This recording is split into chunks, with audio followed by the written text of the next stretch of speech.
well. All right, so do me a favor, guys. Sit back, relax, and grab your popcorn, because we're going to be right back after this.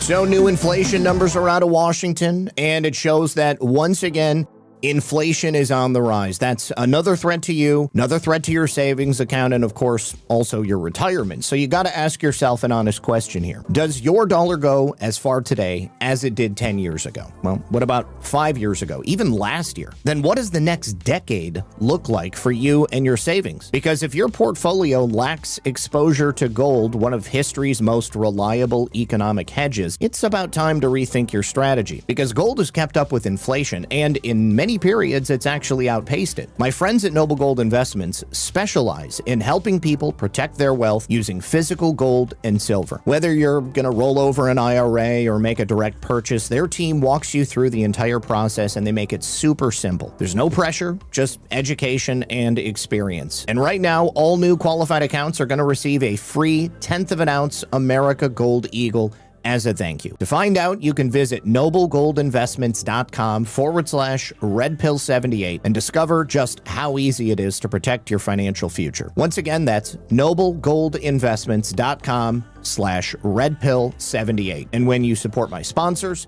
you support this channel. All right. Thank you so much, everybody, for joining us. I appreciate y'all being here. Let me just take a look. I just got a message on something, and I just wanted to check on it before we got into all of today's news. Thank you so much to Moonbaby, who says, thank you for the news. Zach, I appreciate you. Appreciate you as well. Thank you for being here. Also, Filter Dog, Cuba Libre, that is correct. We do have some updates for you on the situation in Cuba. Pretty big update. And of course, Cuba is in an unenviable position right now of needing to make a deal with Donald Trump, who is, of course, the deal maker in chief. Looks like they have been forced into doing so. Let us, first of all, give you an update on the situation with the gentleman that I told you about yesterday, an older man by the name of Richard Pulley. Richard was forced to go back to work so that he could support he and his wife. She had lost her position through no fault of her own, and also as a consequence, she lost their medical insurance. Now, even with the deliveries at DoorDash, Richard was really finding it difficult to even be able to make ends meet. This young woman by the name of Brittany saw that Richard had delivered her Starbucks order, and so she kind of pulled a bit of an Anon deep dive and determined who he was, went and found him, and kind of freaked him out at first. But then she assured him that she was there with good intentions, and she really just wanted to make his life easier. So the only reason I'm giving you an update is because she had ended up sharing some pictures of her and Richard and his wife meeting. It looks like one of those pictures has her daughter in there as well. She took them out for lunch, and we also do have a new total that has been raised on the GoFundMe campaign. And I think you guys probably remember it was just over $300,000 yesterday. I want to say it was $388,000 yesterday, so about 24 hours ago. Today, Richard's GoFundMe is now at $610,504. And every time I go back, it has increased by tens of thousands of dollars. The total for the donation is now up to $850,000, and it doesn't look like it's stopping anytime soon. You've got people all around the world donating small sums of money, some people donating large sums of money. But it just, once again, really warmed my heart and goes to show you that it is possible for the community to come together. Now, the only sad part is that there's a lot of other Richards out there. There's a lot of other people who are in a similar situation. But Richard found himself in a position to have someone recognize his efforts, and they reached out, and God blessed him, shone upon him, and they are probably going to be okay. So just wanted to say good luck to them one more time. Now, also, getting back to the subject we were talking about just a few moments ago with Cyrus, President Trump has agreed to release 172 million barrels of oil from the Strategic Petroleum Reserve that we normally hold on to for situations like, I don't know, an armed conflict where maybe we might need to use it for the military, or an emergency where gas prices are getting out of control, and President Trump wants to make sure that Americans are not going to be too affected by what's happening there in the Middle East. So he has agreed to release 172 million barrels from our strategic reserve. This is a big release. It's one of the largest in history. It's going to begin next week, and it will take approximately 120 days to complete. The coordinated move comes after 32 member nations of the International Energy Agency all unanimously backed President Trump's request for a massive 400 million barrel oil global release so that we can stabilize markets and protect families and businesses across the nation. Now, the Secretary of Energy, Chris Wright, released a statement along with this announcement. He said earlier today, 32 member nations of the IEA unanimously agreed to President Trump's request to lower energy prices with this coordinated release of 400 million barrels. As part of this effort, we are going to be releasing 172 million barrels. President Trump promised to protect America's energy security by managing the Strategic Petroleum Reserve responsibly, and this action demonstrates his commitment to that promise. If you'll remember, during Joe Biden's presidency, rather than using the Strategic Petroleum Reserve for an emergency to benefit Americans, he sold it at a loss to the Chinese. Unlike the previous administration, which left America's oil reserves drained and damaged, the U.S. has arranged to more than replace these strategic reserves with approximately 200 million barrels within the next year, 20% more barrels than will be drawn down, and it'll be done at no cost to the taxpayer. So I would have to imagine much of that oil is probably going to be coming from Venezuela. I think President Trump and the administration is also likely counting on the fact that in not too distant a future, Iran is going to be part of the global oil community, which means that there's going to be significant reserves coming from there as well. And that will undoubtedly benefit not only the rest of the world, but also, of course, the Iranian people. Now, also, just before I came on, got word that U.S. District Judge James Boasberg, the favorite judge of the deep state themselves, of course, out of the District of Columbia, also on the FISA court, and also an appointee of Barack Hussein Obama. Well, he stepped in and committed another act of, in my opinion, judicial treason. Judge James Boasberg, earlier today, has quashed an attempt by the Justice Department to subpoena Federal Reserve Chairman Jerome Powell. What the heck is going on with my desk? So this attempt by the Justice Department to subpoena Jerome Powell is completely within the boundaries of everything that is proper. There is nothing improper about this. It's not illegal. It's not an overstep of the executive branch. There is a good reason why they would try to subpoena Jerome Powell. But Judge Boasberg has blasted President Trump and his U.S. attorney for the District of Columbia. He said the subpoenas were improperly issued after the president pressured Powell to lower interest rates. Now, there is also nothing unusual about the president of the United States suggesting to the chairman of the Federal Reserve that the economy is such interest rates should be lower than they are. The Justice Department, of course, is going to appeal Judge Boasberg's decision, and federal investigators, you'll probably remember because we talked about it at the time, back in January, they opened up a criminal investigation into the chairman of the Federal Reserve, Jerome Powell. Why might that be? He's under fire for the cost of renovating the Fed's D.C. headquarters. The initial cost of that renovation was $1.9 billion. That's a hell of a lot of money. Now it's up to $2.5 billion. The only problem is they're not done yet. So the likely total by the end of it is going to be many, many, many more billions of dollars. They're estimating now somewhere between $4 and $5 billion. Powell has asked the central bank's inspector general to conduct an additional review of the ongoing renovation.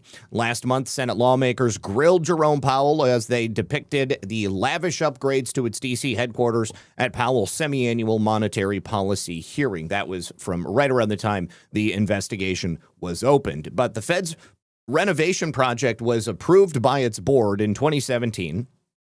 Originally at a cost of $1.9 billion in 2019, construction, for whatever reason, didn't begin until 2021, but the cost swelled to $2.5 billion because of so-called unforeseen conditions, which require more spending to rectify, such as more asbestos than anticipated, toxic contamination in the soil, a higher than expected water table.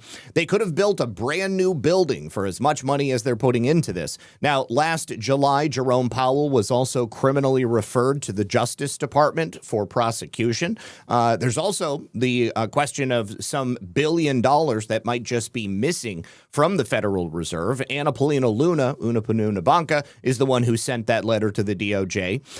During the announcement of this judicial tragedy, was once a judge, now U.S. Attorney Jeanine Pirro had an announcement. She answered questions from the press, and she blasted Jerome Powell for this decision, which she labels as judicial overreach. And she made no bones about it. She said that it is time for judges like Boasberg to finally be impeached. There are so many different reasons why Judge Boasberg should be impeached. Well, now we've got another really good one. Let's take a listen. Of the Federal Reserve System. Now, the American public is fed up with public monies that seem to go into a black hole, especially in D.C., where no one is held accountable. One of the age-old tools that all prosecutors have to investigate any crime, including cost overruns, is a grand jury subpoena. Today, however, in Washington, an activist judge has taken that tool away from us by inserting himself and preventing the grand jury from even obtaining, let alone hearing evidence. He has neutered the grand jury's ability to investigate crime. As a result, Jerome Powell today is now bathed in immunity, preventing my office from investigating the Federal Reserve. This is wrong, and it is without legal authority. In June of 2025, Jerome Powell testified before the Senate Banking Committee, making, quote, questionable statements that did not comport with publicly available documents. And it was regarding the atrocious cost overrun of more than $1 billion. I didn't say million, I said billion, in renovations to his headquarters. This from the man who says that he is the steward of our public funds. In November, the United States Attorney's Office began an inquiry. Prosecutors from my office gathered information for months before we served 2 grand jury subpoenas. On December 19th, we sent an email to the Federal Reserve to have a conversation, a meeting, or even a phone call to discuss our concerns. There was no response. On December 29th, we sent an email to have a conversation, a meeting, or even a phone call to discuss our concerns. Again, we were ignored. We, in fact, asked to meet the first week in January. We were ignored. It was at that point that 2 grand jury subpoenas were issued to the Federal Reserve, not even to Jerome Powell. Again, no response, no compliance, but instead a woe is me video by Mr. Powell falsely claiming that he was being threatened with criminal indictment.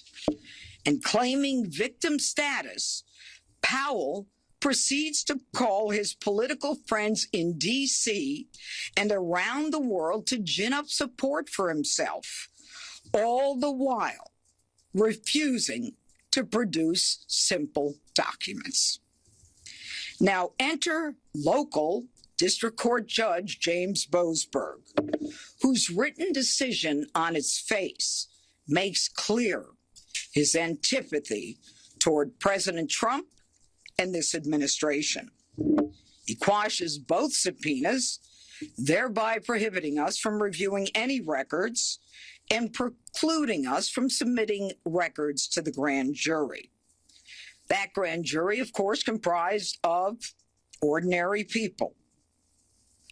Ladies and gentlemen, no one is above the law.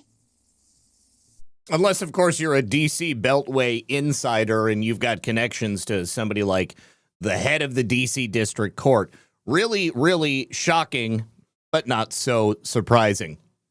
But for the first time, a judge is ruling that a grand jury subpoena, on its face legal in all regards, can be ignored because a judge thinks the subject is beyond reproach. This is a decision that is untethered to the law. It creates chaos where any defendant who wishes to evade an investigation, guilty or not, can allege I'm a victim, I'm being targeted, and therefore you cannot investigate me. And if you find the right judge, he'll buy it. This is the antithesis of American justice. Exonerating anyone without any records, without an investigation or question, is not how our criminal justice system works. This judge has put himself at the entrance door to the grand jury, slamming that door shut, irrespective of the legal process, and thus preventing the grand jury from doing the work that it does. So what is the law? Yeah, what the hell is the law? Apparently, it doesn't really exist. It's just a construct that a judge and apparently the guy running the Federal Reserve can just manipulate at will.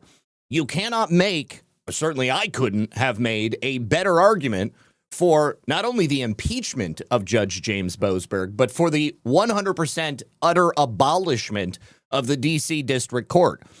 I feel that for a long time we've been moving towards that because it's just become more and more obvious. We could have gotten Jerome Powell to come in and give some information, gotten an investigation going. In this instance, surprisingly, the grand jury that they were able to get together seemed it was going to be totally cool. But of course, now we've got the judge that is stumping for the defense in this instance. But in all of those other instances I've already told you about, where the evidence was overwhelming against people, but they were aligned against Donald Trump, of course, then the grand jury decides that we are not going to allow that investigation to move forward. The system is broken. And every single time we get an opportunity to bring someone to justice, unfortunately, there is something else, the deep state, standing in the way.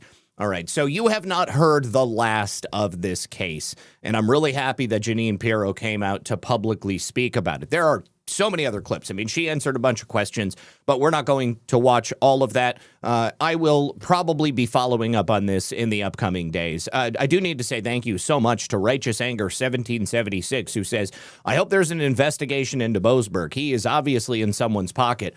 The investigation, the only investigation that there could be would be the impeachment process. And President Trump has too many enemies in the Senate. I don't know that it would be possible for anything like that to even happen until after a changing of the guard, which would be after the midterms. However, maybe there is some ace in the hole, some trump card that we're not aware of that is going to be pulled out and pressure will be put on members of the Senate. We'll see. Also, Righteous Anger says, oh, and hit the like button for Zak Peeps. Do it now. Happy Friday, Zak. Thank you, sir. Appreciate you. And then you said it again. So thank you very much for the 3 Super Chats. I really do appreciate it. Thank you to Sean Joe for a cookie. Thank you to Pquest for a cookie. And thank you to Sean Joe for a can as well. All right, so Judge James Boasberg needs to go. The D.C. District Court needs to go. It's simply untenable to try to get justice in a corrupt jurisdiction like that. Now, one other thing that President Trump appears to be working on that no other administration in history has ever seemed to have any interest in is the human rights violation of human slavery. So President Trump has just launched a Section 301 investigation into 60 different countries around the world for the use of modern slavery, or is also known as forced labor. So if a nation is found to be engaging in the use of forced labor and the information is sound and they can prove it, then it could result in massive taxes and fees from President Trump in the United States upon those countries. You think about some of the nations that might likely be doing this. Well, obviously, China comes to mind because of the use of Uyghurs for forced labor, also organ harvesting. There's a whole bunch of other things. But let's go ahead and take a look at this. If we find that countries have been involved in unfair trading practices like subsidies, excess capacity, allowing goods made with forced labor into their countries, we can quantify that harm to U.S. commerce and then try to resolve that issue with the country. So it's not simply tariffs being put on countries that are using slave labor. It's also tariffs being put on countries that are allowing products that are produced from slave labor to come into those countries. I have never in my life heard of the United States of America attempting to address the issue of slavery around the world in any meaningful way. There's a lot of lip service that you hear from politicians. There's a lot of grandiose speeches, maybe, standing on soapboxes. Obama and Hillary Clinton, they reintroduced slavery to Libya after they just unceremoniously killed Muammar Gaddafi.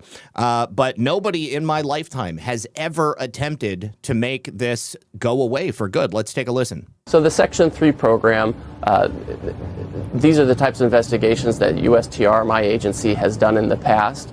They're very process-driven, they're transparent, there's an opportunity for hearing, for public comment, and then we typically produce some findings, a report or otherwise.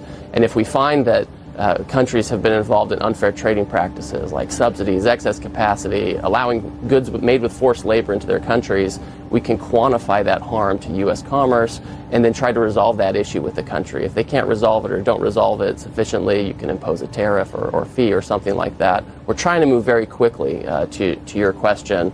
We're trying to move in a matter of months. And with that, we can try to resolve some of these issues that have been plaguing the global trading system for many years, and we're finally trying to solve. So the Section 3... Yes, for the first time in history that I'm aware of, now something is actually happening about it. All right, now, we also have a new clip from Harmeet Dillon. She was on the Chanel Rione's program, and Chanel was asking about the efforts currently taking place in Maricopa County. Of course, because it's an ongoing investigation, Harmeet Dillon can't comment on it directly, but what she can comment on is what she saw as an election observer in Maricopa throughout the course of multiple elections. So let's go ahead and take a listen. There's a lot of movement happening in Maricopa County, Arizona, a hotbed of election fraud. Do you expect anything interesting to come out of there? Is there anything you can? There's nothing that I can share right now, but I can tell you, Chanel, that I've been on the ground in a couple of successive elections in Arizona, including being stationed there in 2024 and managing those operations from a political perspective. And some of the things I've seen over there are just like incompetence so bad, you have to wonder if it's deliberate. And, lack of chain of custody of ballots, improper sized ballots being provided, improper sized paper being provided for the print on demand ballots in the voter centers in Maricopa County, random things like proper equipment not being available entire county-wide in some of the more rural areas there. It's really a shambolic and poorly run system in Arizona. And so whether it's fraud, whether it's incompetence, either way, that kind of thing really decreases the confidence of voters in the outcome of elections, which is a tragedy for any functioning republic or democracy. And we have to put a stop to that. So I play that for you just to kind of reinforce the idea that Harmeet Dillon came into this job knowing full well just how bad the problems were around the nation, because she was informed by the work of people directly investigating elections in all of these problem jurisdictions and, frankly, the entire country. No state, I think, is untouched from fraud or total incompetency. Now, also, Peter Bernegger continues to set the internet on fire, this time with a story about another election integrity researcher working to ensure that elections in Racine, Wisconsin were not open to fraud and manipulation. He opens it by calling it Tina Peters 2.0 because the person in question, Harry Waite, is right now facing felony criminal charges because he exposed the corruption in the election system there in Racine. So he goes to court to trial on March 23rd. It's set to be a 2-day trial. He learned that anyone in the world could order an absentee ballot from the Wisconsin election system. It's called MyVote. And then you could have that ballot sent literally anywhere to any address. He did it by having politicians' ballots sent to his own home. Harry then took those ballots to the county sheriff. The problem is the county sheriff totally laughed it off. And then the sheriff said that, well, he knows that he's exposing government corruption inside elections, but what's he going to do about it? And if you'll remember, we've spoken about MyVote before. It was created by a woman named Megan Wolfe. Megan Wolfe has been responsible for many different election felonies in the state of Wisconsin. She's also been named in previous court documents because a judge actually caught her in the act of committing crimes related to the election. In emails, she spoke after the 2020 election about rigging the 2020 election. She's the one who brought in CTCL, the election group. She's the one who brought in the Zuckerbucks, Michael Spitzer Rubenstein, and others who were present in Wisconsin to ensure that Joe Biden won the election. So Peter Bernegger has this as a surprise announcement. I am announcing that I have already filed a federal lawsuit in Green Bay Federal Court against Megan Wolfe personally for unlawfully registering 250,000 people back in the spring and summer of 2020. Now, those 250,000 or so registrations are still on the voter rolls and they are still casting ballots. And the 6 commissioners who found out Wolfe did this on her own with no legal authority whatsoever, they did absolutely nothing about it. One of these commissioners is Don Millis, and Peter addresses him directly saying, Don, why didn't you or the other commissioners refer Wolfe for felony prosecution for fraudulently registering 250,000 registrants? Megan Wolfe used a secret P.O. box in Madison, Wisconsin, so that she could collect these unlawful registrations. She conspired with Civic Tech out of Austin, Texas, to carry out this scheme, and she used Election Commission employees to process these fraudulently obtained registrations. So it is Megan Wolfe, Don Millis on the Election Commission, and all of the other corrupt commissioners who pushed to have this man, Harry, charged. Anybody can still go to MyVote right now, and they can enter any person's name in Wisconsin. They can enter an address and a birth date. All of that can be found in just a few minutes, and then you can order a ballot for that person. If anyone here was to try that out, you might also find yourself in criminal jeopardy. But if you use a VPN, they'd probably not be able to figure out who you were or that it was you who did it. So Harry is going to be going to court very soon. And now Hot Government is an organization in Wisconsin that we've talked about previously on the show before. I've had a couple of people from Hot Government on the program, and it looks like Harry is connected to them. So let's go ahead and take a look at the local coverage. A Racine County man is set to go to trial this month on a case he hopes will bring attention to the state's election integrity debate. Harry Waite is charged with election fraud. But he says his motive was to raise concerns about access to absentee ballots. Many supporters joined Harry in court today. We also got this email from a viewer calling it a monumental case for elections in Wisconsin. Chief political reporter Charles Benson was in Walworth County for the final step before trial.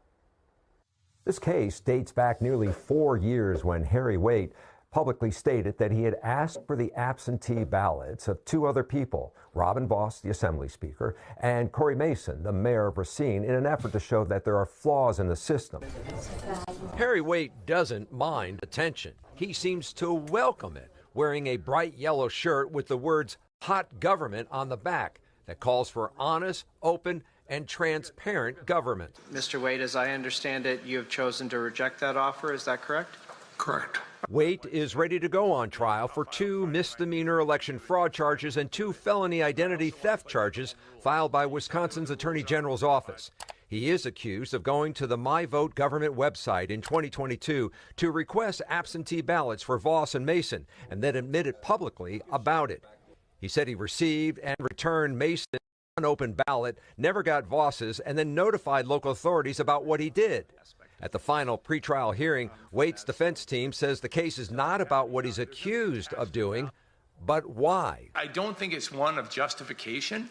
It's one of informing what his thought process was. So it goes to his purpose. So long as he's not acting with that illicit purpose, he's not guilty of the crime. Prosecutors reject the idea this is about the why.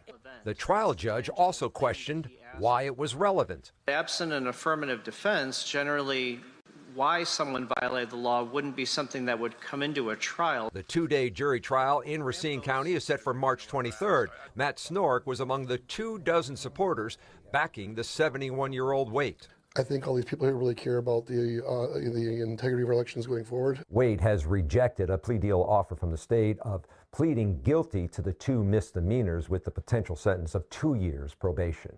In Walworth County, Charles. The why of this crime has absolutely everything to do with it.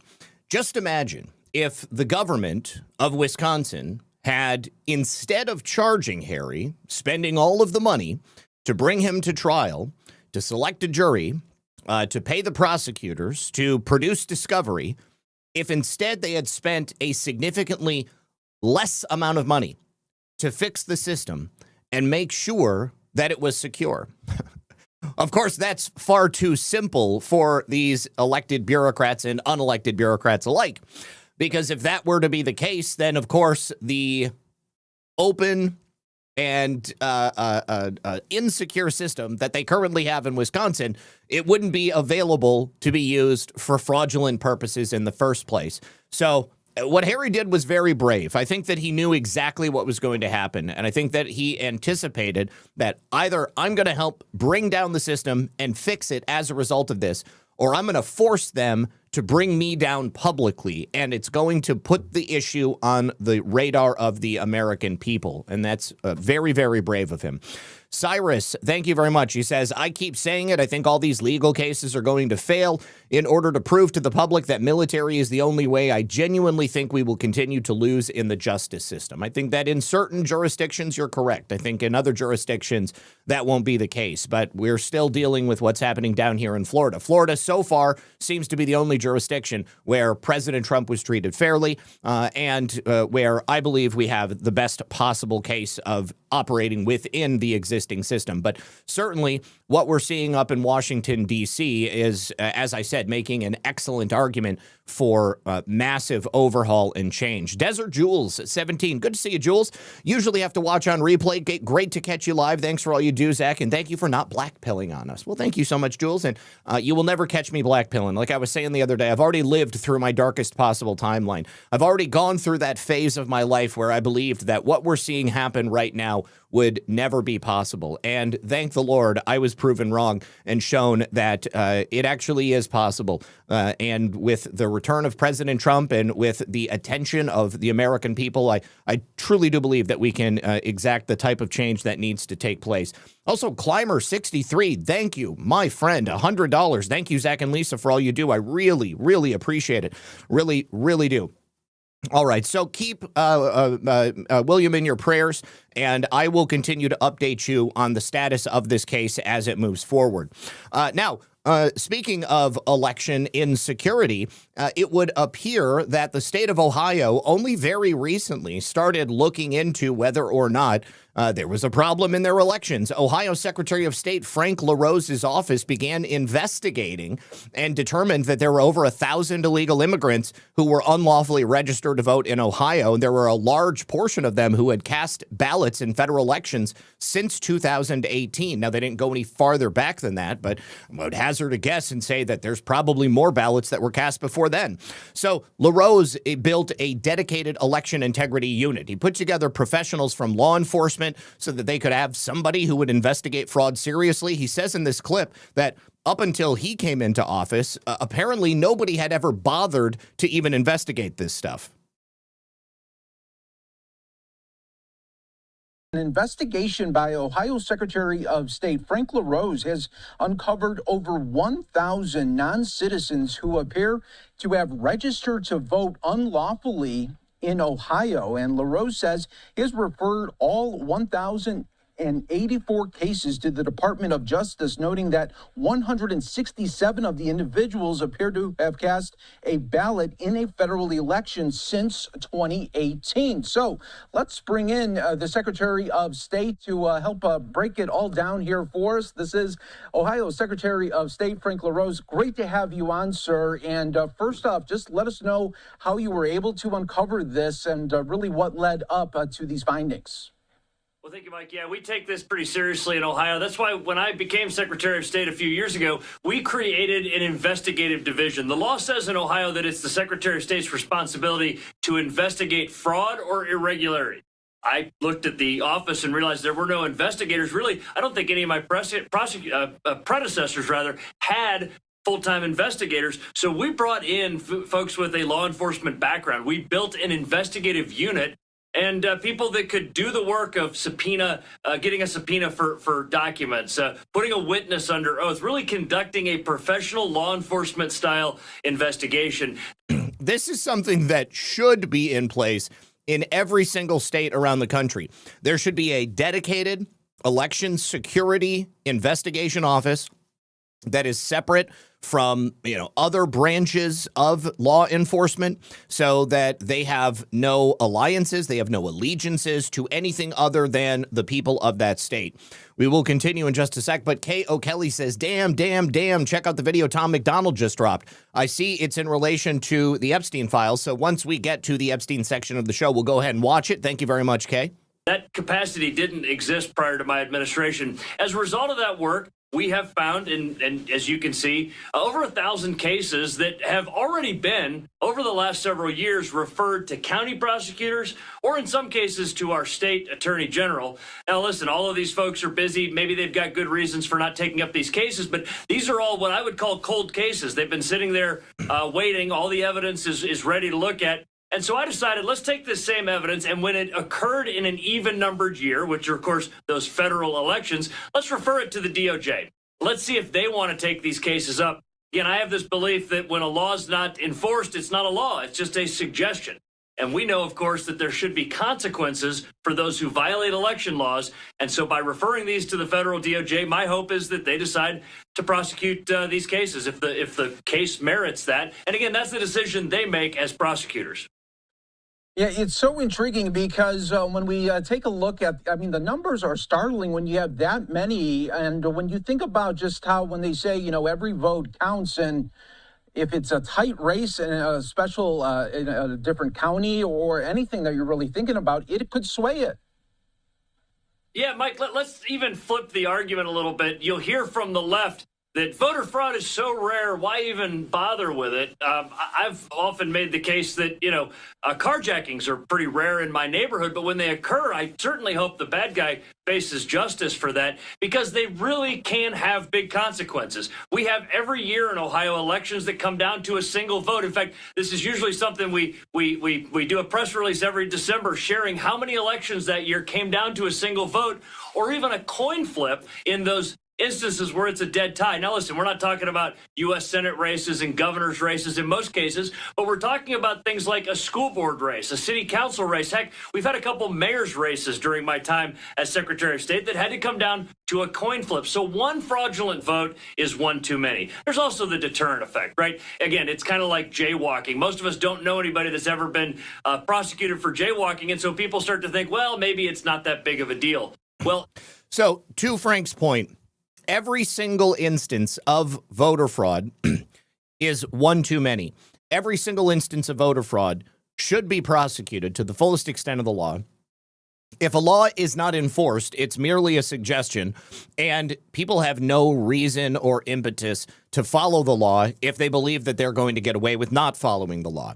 It's shocking when you look at the criminals that are let go from committing serious crimes every single day. Every single day, I have a series of stories that I could bring to you guys about terrible things happening to real Americans all around the country because a career criminal was let go after serious incidences of great bodily harm, driving under the influence, rape, child molestation, you name it. And every single time it seems that those people are let go, what do? They go out and they commit the crime again because they know that they're not going to be charged. They know that nothing is going to happen to them. Or maybe they're just so out of whack, they don't even recognize that that's behavior they shouldn't be exhibiting. When people break the law by voting in elections that they are not legally allowed to vote in, they get a sense of entitlement and they believe, hey, there is not going to be anything that happens to me, and I may not be a citizen of this country, but maybe I'm getting paid to vote. Or maybe I don't like the person that Americans want to lead their country, so I'm going to vote against them. Maybe I don't like this senator that's running. Or maybe I don't like the person who's running for mayor.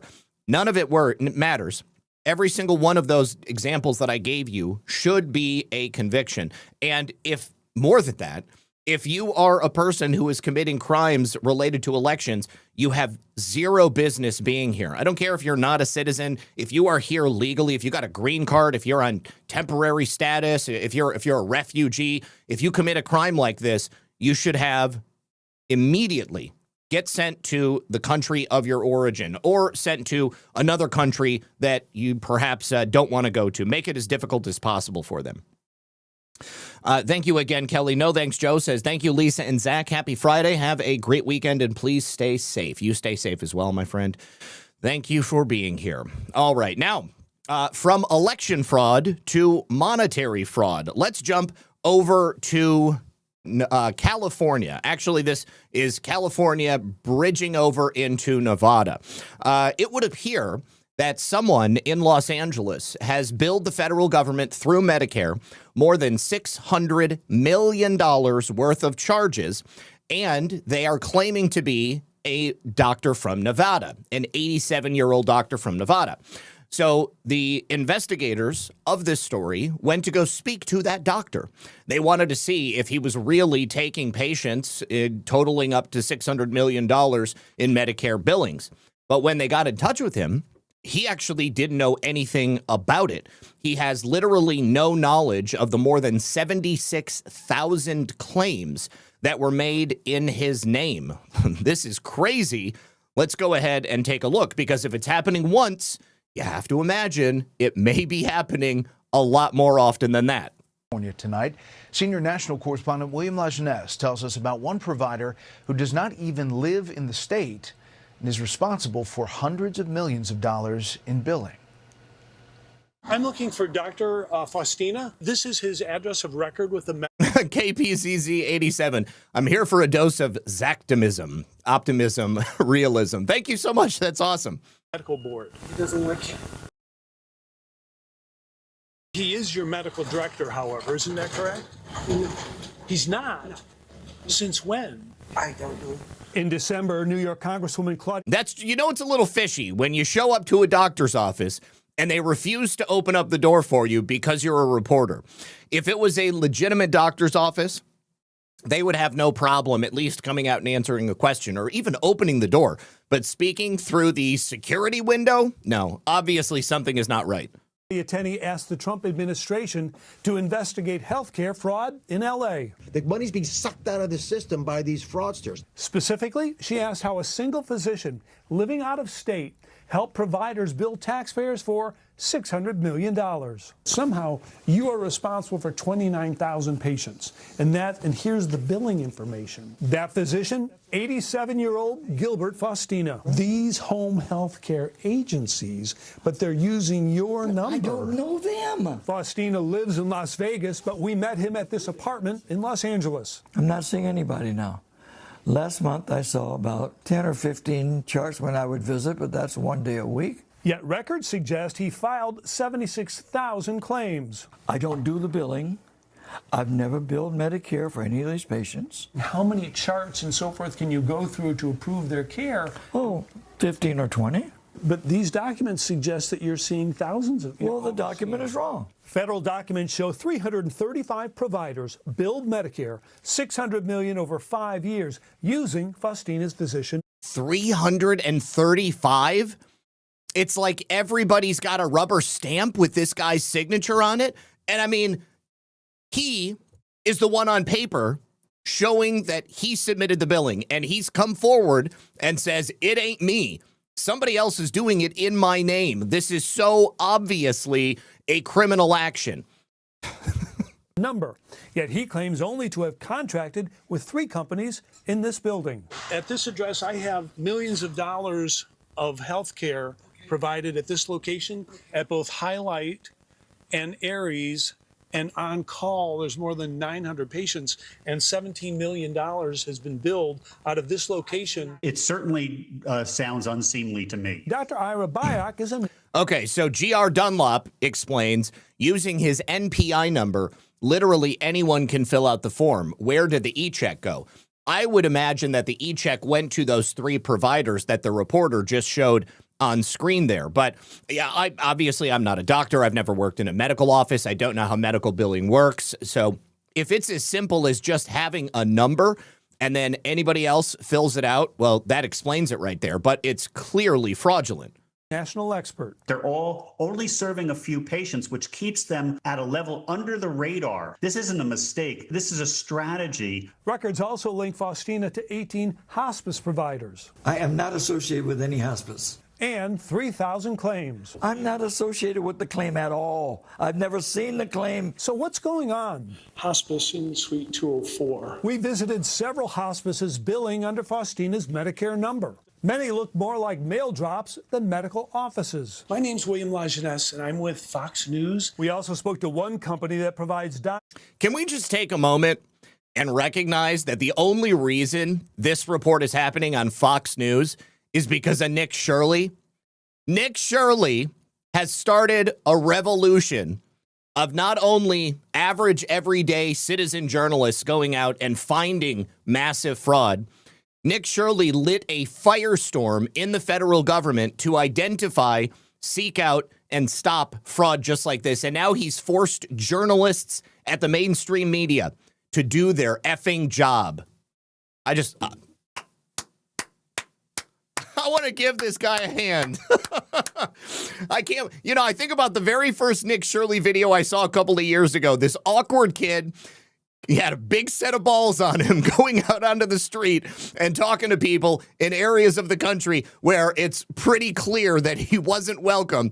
I couldn't believe what he was doing then, and that's why I subscribed to him. I thought, man, that kid's awkward, but I think he's got a bright future, and now here he is, and he has literally set the country on fire in the best possible way. Doctors and nurses to home health care agencies. He used to be employed with us as one of our supervising doctors. Days after receiving the Tenney letter, Medicare ended Faustina's ability to seek reimbursement, and this company cut ties. We are not sure what happened as well. You're not sure? Clueless what happened. If there is fraud, Faustina says he's not getting a cut. So you think somebody's probably committing fraud on your behalf? Absolutely. Not on my behalf, on their behalf. Neither Dr. Faustina nor any of the providers associated with using his Medicare number have been accused of unethical or illegal conduct. However, the U.S. Attorney is investigating home health and hospice in L.A. Brett? That would be Bill Assimilation. And let me tell you, Bill Assimilation has already brought the fire with a number of different investigations into the homeless fraud, the homeless industrial complex fraud, I should say. So I definitely am going to be following this story to see where it leads. All right. Now, sadly, somebody had mentioned this yesterday, and I hadn't heard anything about it, but earlier today we got confirmation on 4 of the crew members, and then a little bit later, the other 2. So 6 crew members aboard a US KC-135, it's a refueling aircraft, went down in Iraq, and all of them are now confirmed to be deceased. So U.S. Central Command yesterday confirmed that the KC-135 went down in western Iraq. CENTCOM said this was not due to friendly fire or hostile fire. A second refueler did land safely in Israel. The crash is currently under investigation. Their announcement was a brief. They tend to be rather dry, just kind of stating the facts. The aircraft was lost while flying over friendly airspace March 12th during Operation Epic Fury. The circumstances of the incident are under investigation. However, the loss of the aircraft was not due to hostile or friendly fire. And, of course, the identities of the service members are being withheld until 24 hours after next of kin notification. There was a joint press conference earlier today with General Raisin Kane and Pete Hegseth, Department of War Secretary. Please keep these brave airmen, their families, friends, and units in your thoughts in the coming hours and days. Our service members make an incredible sacrifice to go forward and do the things that the nation asks of them. So now that brings the total of U.S. service members who have been killed in Operation Epic Fury operations to 13. And on Saturday, of course, President Trump attended the dignified transfer of 6 of the first fallen heroes. And unfortunately, as long as hostilities continue, this is something that we should probably expect. I think that the number will be low ultimately at the end. But unfortunately, in times of war, people lose their lives, and it is extremely tragic.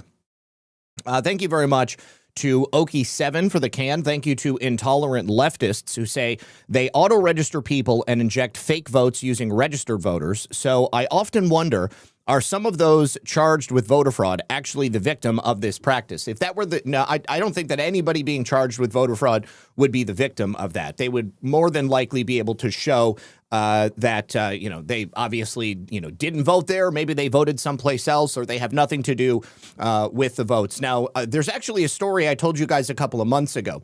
It was a woman who lived in Georgia. She moved to Florida. She registered to vote in Florida. And then sometime later, like in the next year or two, she moved back to Georgia. And it might be the other way around, but it was between Georgia and Florida. Anyways, the state that she had moved from and then moved back to, someone voted in her name. Yeah, you know what? She moved from Georgia to Florida. She voted down in Florida, and then somebody else voted in her name in Georgia. Now, authorities in Georgia charged her with voter fraud, but she was able to easily prove, hey, I was in Florida at the time. I was at work. Essentially, it was pretty simple for her to say, I didn't do this, and so whoever did, it obviously wasn't me. And so, nothing happened with that case. It was dropped, and everything was cool. But yeah, if there are people that are having their names used to vote in places like, say, Wisconsin or Pennsylvania or Michigan, nobody gets charged with voter fraud there unless it's obvious that they're an illegal alien. And even then, it's barely that they're charged. So we do have an update for you on what was, in fact, an inside job at Fort Campbell, Kentucky. The drone thefts that we spoke about yesterday was, in fact, people who had access to the base, which makes sense because, of course, how are you going to get onto a secure military facility unless you have access to it? These drones were stolen from a locked storage area within a secured government building. The individuals responsible had authorized access to the military installation and the building, and they defeated the locks on the storage cases to perpetrate the theft. This was a targeted act, not a random breach of security. The 101st Airborne Division Air Assault and Army CID would like to thank the members of the public who came forward with the information regarding the theft of those drones. Now, it was less than 24 hours. The Army announced that they needed information about this, and people immediately knew who these guys were, and they came forward. So I guess my only question is, why didn't they say something about this earlier when it was obvious that they weren't able to progress with the investigation on their own merits? So one thing that I thought was notable is that Fort Campbell appears to have a history of things like this happening. Someone commented here, this is the same base where soldiers ran a theft ring selling weapons parts to buyers in Russia and China. It's the same base where an intel analyst was convicted of selling classified docs to the Chinese.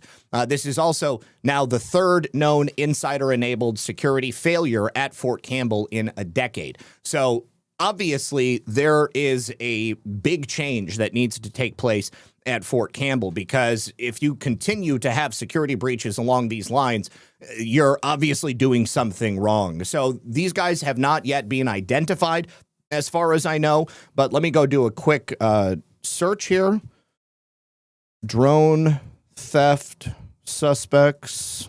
See if they've released their names. Aha. Suspects identified. Here we go. Okay, so... Oh, no, I think that this literally might just be pointing to the pictures and not the names of the people who committed the act. Yeah, that's... Okay, so yeah, we still don't know who they are. Anyways, when we find out, we'll tell you guys. Also, I wanted to recognize the man who lost his life yesterday at Old Dominion. His name is Lieutenant Colonel Brandon Shaw. He was a professor of military science and the leader of the ROTC program there at Old Dominion. He was also a veteran of Operation Iraqi Freedom, Operation Enduring Freedom, and Atlantic Resolve. His awards included 2 Bronze Stars, a Senior Army Aviator Badge, a Combat Action Badge, a Parachutist Badge, Air Assault Badge, Defense Meritorious Service Medal, Air Medal with Valor, Joint Service Commendation Medal, Army Commendation Medal, and the Joint Service Achievement Medal. So Lieutenant Colonel Shah is the man who lost his life yesterday when Mohammed Jalla entered Old Dominion University with an illegal firearm and then shouted Allahu Akbar as he proceeded to kill this innocent man. And then very shortly after those shots rang out is when the students got up and took matters into their own hands. Now, yesterday I reported that one of the students was able to disarm Mohammed Jalla and then stab him to death, but it's sounding as if it was more than just one student. Essentially, the entire class got up, he was stabbed, but it also appears that he was beat to death by the rest of the students who had just witnessed the shooting of 2 individuals and the killing of their instructor. So, when he came into the classroom, he yelled Allahu Akbar, and then he shot the instructor, shot the other people. Dominique Evans is the special agent in charge of the FBI's Norfolk field office, and she gave a press conference just wanting to recognize the extreme bravery and courage in the students of that class, which very clearly prohibited any further loss of life. Let's hear from her. So that you can see what the... Oh, you know what? I needed to use the video in that. Undo last close tab. Okay. So yes, here she is. Let's go ahead and hear it from her. How was he deceased? There were students who were in that room that subdued him and rendered him no longer alive. I don't know how else to say it, but they basically were able to terminate the threat. So he was not shot? He was not shot. He shot 3 people? Correct. We have information that he shot 3 people. The one that went to Virginia. So I also wanted to recognize all of the students in that class. That's exactly what should happen. in an incident like this. First of all, Mohammed Jalla never should have been able to secure another weapon, never should have gotten out of prison in the first place. And the man who illegally sold Mohammed Jalla this gun has been identified. He's also been charged in Virginia. So according to a federal complaint, Kenya Chapman, Kenya, I don't know, I guess that might be a woman as well. Kenya Chapman sold a .22 caliber Glock 44 pistol to Jalla for $100 this week. Well, I guess it is a man. He admitted he first stole this weapon from a vehicle in Newport News, Virginia, a year ago. The DOJ also says Chapman was already the subject of an ATF investigation in 2021 after he straw purchased 3 firearms that were later recovered from various crime scenes, including a homicide. Chapman admitted to the illegal straw purchases. If you don't know, that's when you buy a gun and falsely claim it's for yourself because you intend to sell it or give it to someone else. But the Biden DOJ declined to prosecute him. Instead, Chapman was given a warning and he signed an apology letter. Look at that. What was I saying in the beginning of the show? Every single time a career criminal is allowed to go out and reoffend, they inevitably will go out and reoffend. So if it wasn't for the fact that the Biden administration chose to give this guy a slap on the wrist and a pinky swear promise that he wasn't going to do it again, he wouldn't have had the opportunity to go out and obviously do it again. Now, according to the federal complaint, Mohammed Jalla, who was already convicted of providing material support to ISIS, had been released from prison early after just 7 years, also under the Biden administration. And he was visited at his Virginia home by his U.S. probation officer every 6 months. The probation officer's last visit to Jalla's home was in Sterling, Virginia on November 17th of last year. Additionally, according to the federal complaint, the evening before Jalla carried out the terrorist attack at Old Dominion, his phone was tracked to the vicinity of the Islamic Center in Hampton, Virginia. We have a problem with radical Islamicism here in the United States of America. We don't have a problem with law-abiding gun owners. Everything about this case screams Islamics, criminals, and hatred of the United States of America. Now, we also have a little bit more information about the incident that took place at the synagogue school in Bloomfield Township, Michigan. I didn't get a chance to speak about this yesterday, but a driver drove his vehicle into Temple Israel Synagogue in West Bloomfield Township yesterday, and he opened fire, but there was nobody there. Apparently, the kids had a day off of school. I don't really know why nobody would have been there at that time. It was certainly during school hours, but he drove into the building and then I believe he was shot and there was something in his vehicle that ignited, which then essentially immolated him and his vehicle in the entrance to the school. So the update is that the attacker has been identified, and wouldn't you know it, his name is Ayman Mohammed Ghazali. He's a Lebanese national who first entered the U.S. in 2011. He came in on an IR-1 immigrant visa as the spouse of a U.S. citizen. He was naturalized as a U.S. citizen in 2016 during the Barack Hussein Obama administration. Ghazali was born in Lebanon in 1985, and he entered the U.S. again in 2011, becoming that naturalized U.S. citizen. Now, there was also a press release that was put out by the Muslim mayor of Bloomfield, and he said,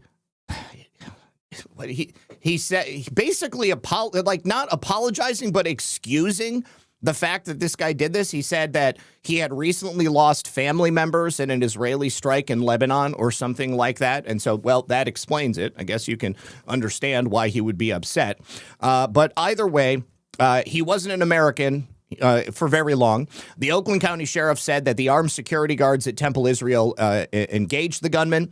Sheriff also confirmed there were 0 injuries. He died right then. His body is very badly burned. I'm told law enforcement that the suspected shooter at the synagogue was armed with a rifle, rammed a vehicle into the building, and was killed in a shootout with armed security. The vehicle caught fire. His body is burned. We couldn't ID it initially, but I'm sure that they were able to do so after taking a look at perhaps DNA samples that they might have had on hand from when he entered the country and the registration for the vehicle. So FBI personnel were present on the scene yesterday, and looks like they were at least assisting in the investigation, if not taking point. Now, what also is kind of interesting about this particular story is that the FBI very recently led active shooter training at Temple, Israel, less than 2 months ago, which is exactly where this incident took place yesterday. And the staff and clergy at the temple participated in the training with the FBI. And I guess there was a specific scenario exactly like what took place yesterday that they trained on. Take a listen. We're told it's an active shooter.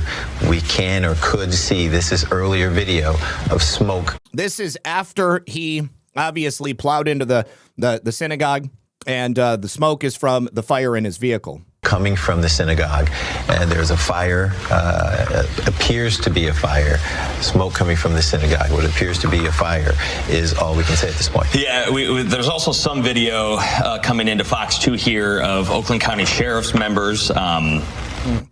So this is not a situation that we haven't seen before. There have been a number of terrible incidents that have taken place like this, which seem to coincide either the day of or in close proximity to a drill or some type of training event. So do with that what you will. But the important thing is that nobody died. Now, what's also kind of funny about this, I mean, considering that we had 2 direct attacks in 2 different areas of the country from Islamists happening basically at the exact same time. MS Now, which is, of course, the bastard stepchild of what once was MSNBC, MSDNC, has tried to connect this particular attack to Republicans. It's hilarious to me because yesterday I played that clip of the Commonwealth attorney attempting to connect the attack at Old Dominion, also ostensibly to Republicans or, you know, to Second Amendment believers, people who are fully in favor of law-abiding citizens owning weapons. There was nothing law-abiding about Muhammad Jallah, but he was a Muslim. So on MS Now, host Katie Tur tried to connect this attack to Republicans. She was speaking to another host, Chris Hayes, who just nodded along and chimed in to support the argument. I'm going to go ahead and play the clip for you. Well, the Republican Party is having right now a real fight on its hands, has a real fight on its hands amid wings of the Republican Party that are extremely anti-Semitic or flirting with anti-Semitism, and Republicans on the other side of the party who are saying, hold on, what are you doing? This is ripping us apart. Democrats are having a fight on that as well, but it's been pretty pronounced within the Republican Party. Yeah, I mean, I think there's Ted Cruz and Tucker Carlson alone. Yes, I mean, there's a bunch of different axes, and it gets very sort of difficult to disentangle them. I mean, there is a rising sort of avowedly white nationalist, Groyper Nazi adjacent part of the party that is sort of increasingly, I think, ordering its politics around not just criticism of the Israeli government, but a view of Israel as the single most powerful world actor. It very well may be, but the mental gymnastics that must be played out in the minds of these two hosts are staggering.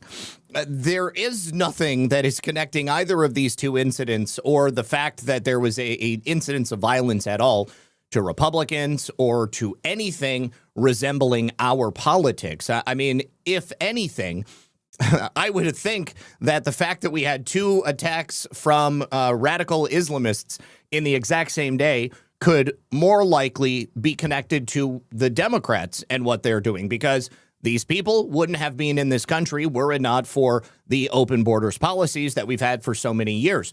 Maybe it also wouldn't have happened if DHS and the various security services underneath them had been fully funded. Has anybody thought of that? Well, I can tell you that Alyssa Slotkin, the Democrat senator, member of the Seditious Six, she certainly has thought about it because DHS not being funded is as a result of Democrats refusing to fund it because they want to get rid of ICE. So late yesterday, or perhaps early this morning, Alyssa Slotkin, because she represents the area where this attack nearly took place, she now definitely wants to fund DHS. She's now saying, before we do anything else, we got to make sure DHS gets funded, and Democrats need to get over the fact that we're going to be funding ICE because there's no way to separate them. Folks, CBP, and so they are on the call and they are doing their jobs. Certainly, we need to fund the Department of Homeland Security, and we need, in my view, to cut away all the conversation on ICE, which is its own conversation, from all the core missions of the Department of Homeland Security. But they're essential. They're on the job. They're working today. Guy, that seemed significant. Maybe a shift, stripping away the ICE conversation and funding the department. Well, ICE is already funded for the next 3 years, so that conversation should have been stripped away already. For her to say that certainly we need to fund Homeland Security, I agree, but I'm not the one who voted to keep it closed yesterday, which is what she did. There was a vote on this yesterday, which finished, by the way, after the attack in Michigan, in her state. How ironic. I wonder if she or her colleagues were aware of the attack before they cast their vote to not fund DHS. I'm not particularly a big fan of DHS. After the USA Patriot Act was passed, after 9/11, DHS was created. It was kind of a big deal for a lot of people. Anything that increases the security state, I'm not in favor of. Anything that has the potential to strip away more of our rights and freedoms or to infringe upon our rights, definitely not in favor of. But the way everything is structured right now, these various agencies that would have had responsibility to ensure something like this might not have taken place, it falls under the DHS. And until they come up with something better or they restructure it in a way that would allow Americans to continue to maintain safe and secure living standards, there's really nothing else that you can do. So make a better argument, you guys. And in the meantime, let's go ahead and just get everybody back to work. The other thing is largely the men and women of DHS and all of these other agencies, they are still working. They're just working without pay.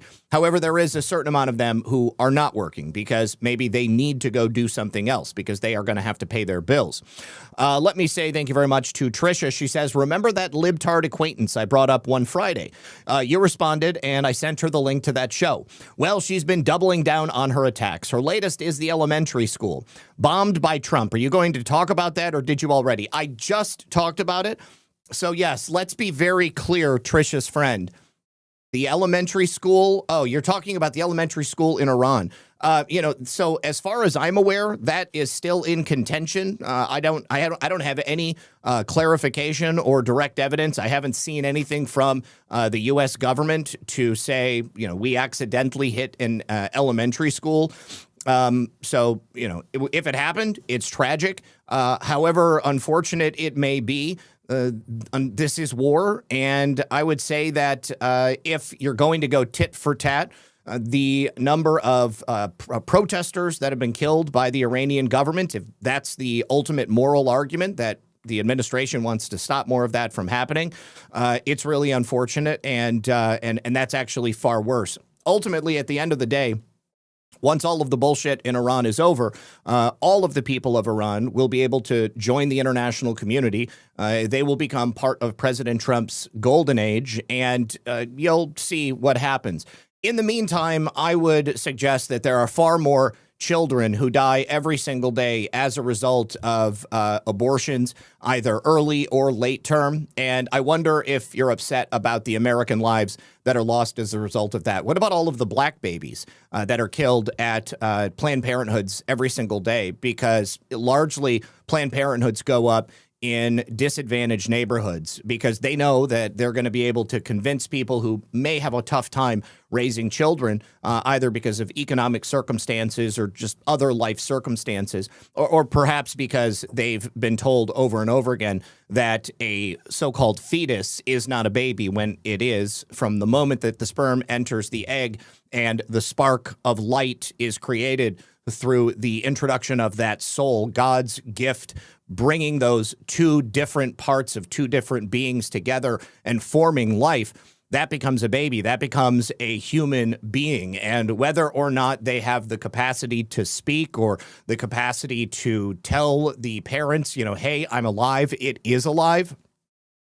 And I wonder how upset you are about that. Does that matter? Do black babies dying every day at Planned Parenthoods matter at all? Anyways, the whole thing is hypocritical. It's unfortunate. And if the United States was responsible for that, then obviously it's awful. Okay, so moving on to the next one. So there was another incident that happened yesterday. We almost had a third Islamic attack. This one was a 39-year-old man by the name of Muhi Mohammed Najam, or I don't know how you pronounce it, but something like that. So he showed up at an elementary school in Texas, but of course it was Texas, so he didn't get very far. He was dressed in tactical gear as well. He walked in kind of dressed like law enforcement. He had a firearm that was holstered. He walked straight into Klein ISD school, and he walked up to, I believe, one of the employees of the school and wanted to know if there were armed guards on the premises. Very quickly, he was arrested. He was overpowered, and he was taken down, and nobody was injured, which is basically why you're not hearing about it. But this guy is also known as Kyle Najam Chris. Now, when he was booked yesterday, he said that he was unemployed and his last job was working security. He has been renting an apartment or a house, I'm not sure which, in Klein, Texas for the last 2 years, but he has no income listed other than $78 that he's put down as his TANF. I don't even know what that means, but maybe that was the money that was on him at the time. But this information is coming from Chillum, and the state of Texas is currently holding him.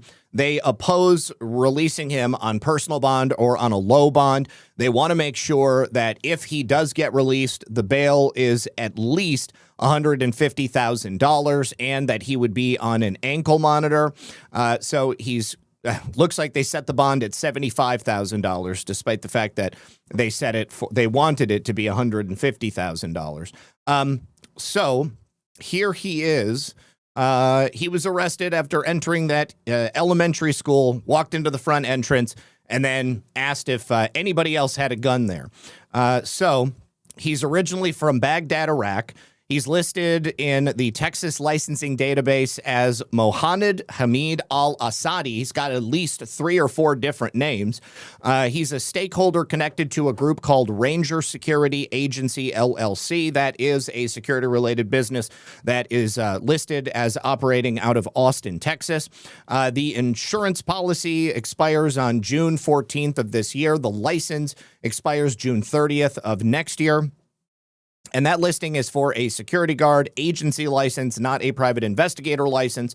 Ranger Security LLC is a Texas-based private security company licensed by the state Texas Department of Public Safety to provide guard and courier services. And this is the truck, I guess. So I don't know. Maybe he was walking in there trying to see if perhaps he could get a job providing security. But either way, this could have gone very, very badly. Now, this is the truck, Ranger Security Agency Patrol, and it would explain to one degree why he was dressed the way that he was. We've got a number of people saying that this is the school that their kids go to. This is him right here. Man is facing a felony charge after allegedly entering Klein ISD. Kyle Najam Chris, also known as Muhi Mohammed Najam, also known as the other name that I gave you, entered Zwick Elementary School. And this happened on the 10th. So this happened right before everything else. Wearing military-style clothing, including a load-bearing vest and a holstered firearm and a taser. The 39-year-old bypassed school security and walked in through the front entrance after another person exited the building and the door was not properly secured. A front office employee quickly questioned him about how he got inside and whether he was armed. During the encounter, he appeared to be impersonating law enforcement, but he could not provide identification or confirm any particular agency affiliation. Security cameras later captured him leaving the campus and driving away in a dark blue Dodge Charger. Authorities were able to identify him using that security footage and assistance from the Texas Department of Public Safety. He's now being charged with carrying a weapon in a prohibited place in Harris County. Texas is in the 262nd District Court. Judge Lori Chambers Gray has set that $75,000 bond. Just goes to show you that security procedures are in place for a reason. So you should never, if you have access to a secure building like this, an elementary school, like, make sure you're closing the door after you leave. But thank God people had their wits about them. Okay, Trisha, thank you for that. She said temporary assistance for needy families. All right, so he's on welfare. All right, well, that makes sense. So he's on welfare, and he maybe wanted to see if he could get a job or impersonate law enforcement, and people would believe that he was law enforcement, I suppose. Either way. Now, this is why I titled the show, End Immigration, Begin Assimilation, or Force Assimilation. Assimilation is when people emigrate to a society and then they become part of that society.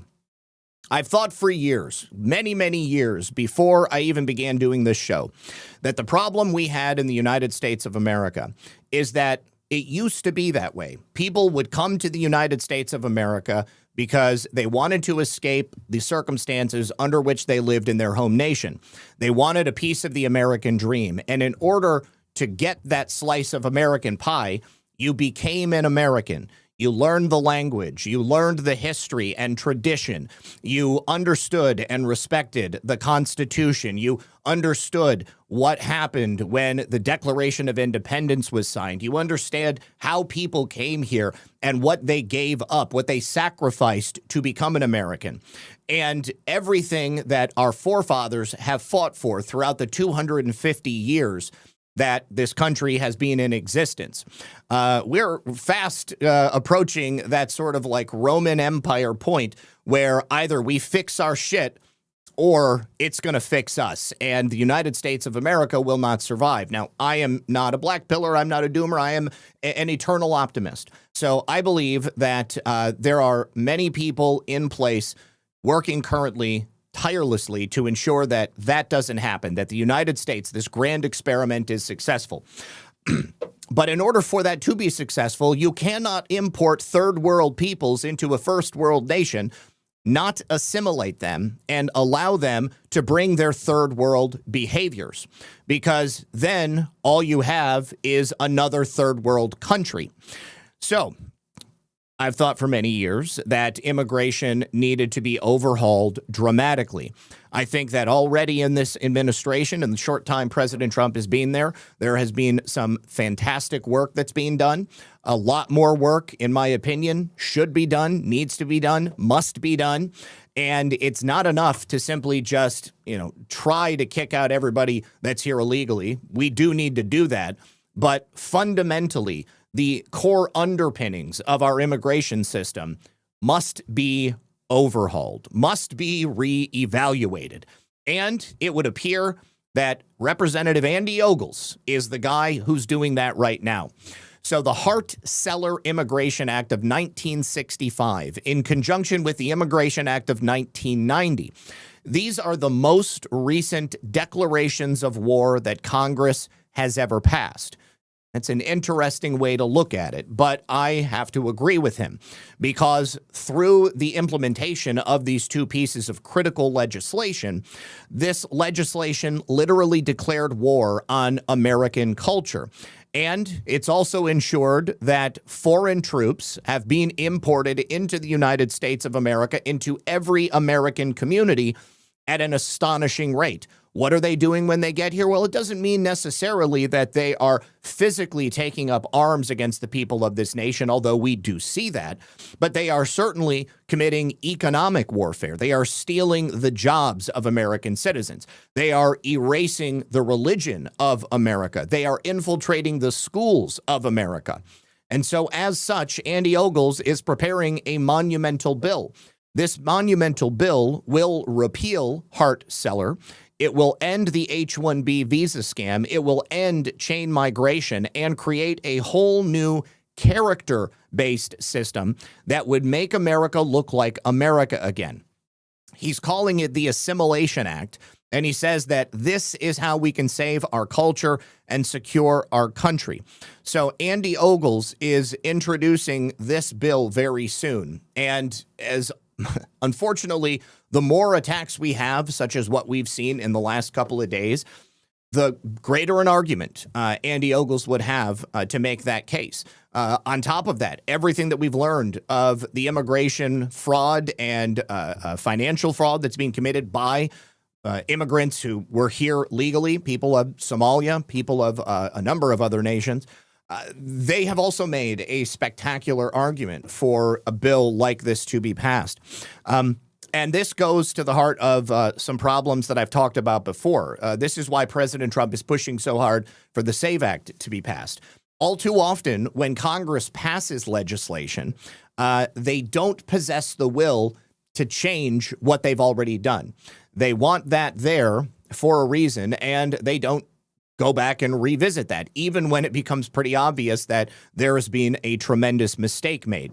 So let's take a look at this. Andy Ogles, if you don't know, he's a member of the House Freedom Caucus. And I don't know how much that matters nowadays, but I would love it if every single member of the House of Representatives was a member of the Freedom Caucus. I think that there are also people who are members of the Freedom Caucus, and they don't necessarily line up with us on a lot of issues, but this is definitely one of those issues that I think many, many, many people, if not most people, can get behind. You look at everything that's being exposed in the last 15 months, and it's quite obvious we need a big overhaul in the immigration system. And just the fact that we had Hart-Celler in 65 and then the Immigration Act of 1990, it's not like there isn't a precedence to reevaluate what we have before us. Now, Andy Ogles, he's from Tennessee, Republican. He's leading this new bill that would shift the American immigration system from a family-based focus, largely ending chain migration, prioritizing immigrants who serve the national interest. You should never be allowed into this country unless there is some measurable benefit that America and Americans are going to receive by inviting you in and becoming part of our cultural landscape. And even more than that, you must learn the language. You must learn the customs. You must have a desire to be an American. If you don't desire to be an American, and the only reason you want to come here is because you want to take advantage of people who have a case of suicidal empathy, well, I don't want you here. I don't think any of us watching want you here. Of course, I'm totally fine with immigrants that want to come to America because they love what America is supposed to represent, because they want to give back, because, you know, perhaps they want to have children and they want to raise them here. They don't want to live in a shithole third world nation. They don't want to live under a repressive regime. They want to live quite literally in the birthplace of modern liberty and freedom. I'm totally fine with that. But you must have something to offer. This is an incident where quid pro quo becomes highly relevant. So this would eliminate entirely the diversity visa lottery. This is an annual quota which allows 55,000 immigrant visas for people from countries with otherwise low immigration rates to the United States. People seeking to immigrate to the U.S. would also have to qualify under an expanded set of good moral character requirements as well. This is just good business. Prospective immigrants accused of gang affiliation who also have prior arrest records for, say, domestic violence or DWI, even if they weren't convicted, they could risk being ineligible. There's other circumstances that could hinder the eligibility under that standard, and that includes the misuse of public benefits. Any immigration violations like visa overstays or tax delinquency automatically invalidates your ability to become an immigrant to the United States of America. The mandatory vetting to confirm good moral character would also include enhanced background checks. That includes social media reviews, a number of in-person interviews. And this is a stance that I've been waiting for Republicans to take for quite some time. It's gone to show just another reason of why there's virtually no difference between the political parties at large. You might have people who identify as a Republican, but they damn near vote like a Democrat every single time they cast their ballot. You might have Democrats who appear to be a little bit more conservative. What John Fetterman's doing in Pennsylvania, there's a reason he's more popular with Republicans than Democrats, but he's still caught up in the scheme of that two-party system. But then you've got people who are true American patriots, people like Andy Ogles. The Biden administration tried to put Andy Ogles in prison. I think there's a reason they did that. That's when I first started paying attention to him, because they wanted to take him out for a reason. So Ogles' bill would reverse key portions of the Immigration and Nationality Act of 1965, Hart-Celler, after its two main backers in Congress. The landmark bill reversed longstanding immigration quotas that overwhelmingly favored people from Northern and Western Europe. That's where we should be bringing people in from, leading to more immigration pathways for people from Asia, Latin America, Africa, as well as places like Eastern Europe. It established a system that favored family reunification, refugees, and people with specific skills deemed beneficial to the U.S. economy. Seems like they don't even bother worrying about any special skills nowadays. Ogles himself has previously called for the repeal of Hart-Celler. In December, he wrote, "The Hart-Celler Act scrapped the highly effective national origins quota system and replaced it with an immigration regime built to favor third world immigration." And obviously, President Trump has already shut the door on third world immigration. So a portion of what Andy Ogles wants to do is in effect at the moment. But I go back to what I said about legislation. Legislation is so important because once it's part of the law as a result of a bill being passed by Congress, it's very difficult to unravel. President Trump's executive order is only as good as long as President Trump is in office or until somebody comes along that disagrees with him. And then, unfortunately, it may be undone. All right. Now, Ted Cruz, he's definitely one of those Republicans that I don't align myself with. But Christ is king, you guys. That's something that I don't think is controversial to say at all. You say Christ is king, and I think that everybody here knows what that means. It means that Jesus Christ is your savior. Christ is king. It's so obvious. It really doesn't need to be explained. But for some reason, Ted Cruz, somebody who claims to be a Christian, says that the phrase Christ is king is actually an anti-Semitic trope because it's being used online as code for I hate Jews. Okay, well, let's take a listen and see what Ted is saying about this. So he issued a stern warning during an interview with David Brody of CBN, arguing that anti-Semitism is not only rising on the political left, but is increasingly surfacing in parts of the conservative movement online. During that interview, he called out J.D. Vance for his alleged silence on Tucker Carlson, suggesting that silence is complicity. I don't think there's anything wrong with what Tucker Carlson is saying. I don't care what religion you claim you are. If you have a government that is engaging in deep state tactics or is attempting to influence the politicians of America or any other nation, I think that there are questions that certainly should be asked, and we should reject the influence of any nation over the interests of the people of the United States of America. And what Ted Cruz appears to be saying is that if they're Jews, they can do whatever they want, and you can't say that Jesus Christ is your Lord and Savior because it might offend the Jews, because they say, or I'm saying, Ted Cruz is saying that it's anti-Semitic. Okay, well, that's total bullshit. Let me say thank you very much to Will to Push Forward. Zach, Ted Cruz is anti-American. I believe that as well. He's part of trying to Zionize Christianity to further erode over what actual Christianity is meant to be. Indication of replacing actual Americans. Tucker is exposing it. I 100% agree with you on that. And so I just wanted to bring this up because I am having trouble understanding in what world Ted Cruz believes this. First of all, Ted Cruz is directly aligned with AIPAC. He gets a lot of money from AIPAC.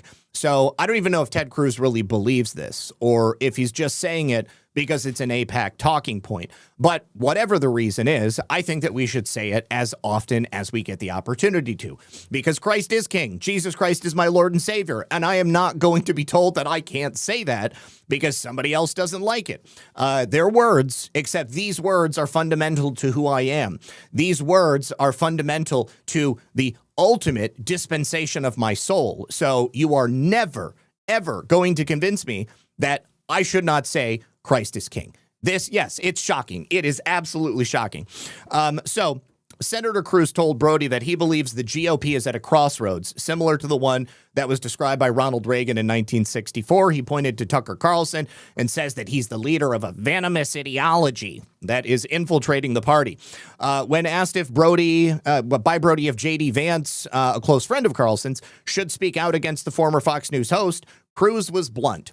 He said, let me ask you a bit of an uncomfortable question. J.D. Vance is good friends with Tucker Carlson. I get the friendship part of it, but he's not talked about this. Do you think he should? Let me just say, no. No, I don't think he should. This is the United States of America, where we have the First Amendment, where you have the freedom to say what you believe. And Tucker Carlson is operating as a journalist. He also just happened to go to Israel and have his team held back by security and asked a bunch of invasive questions where they wanted to go through their phones.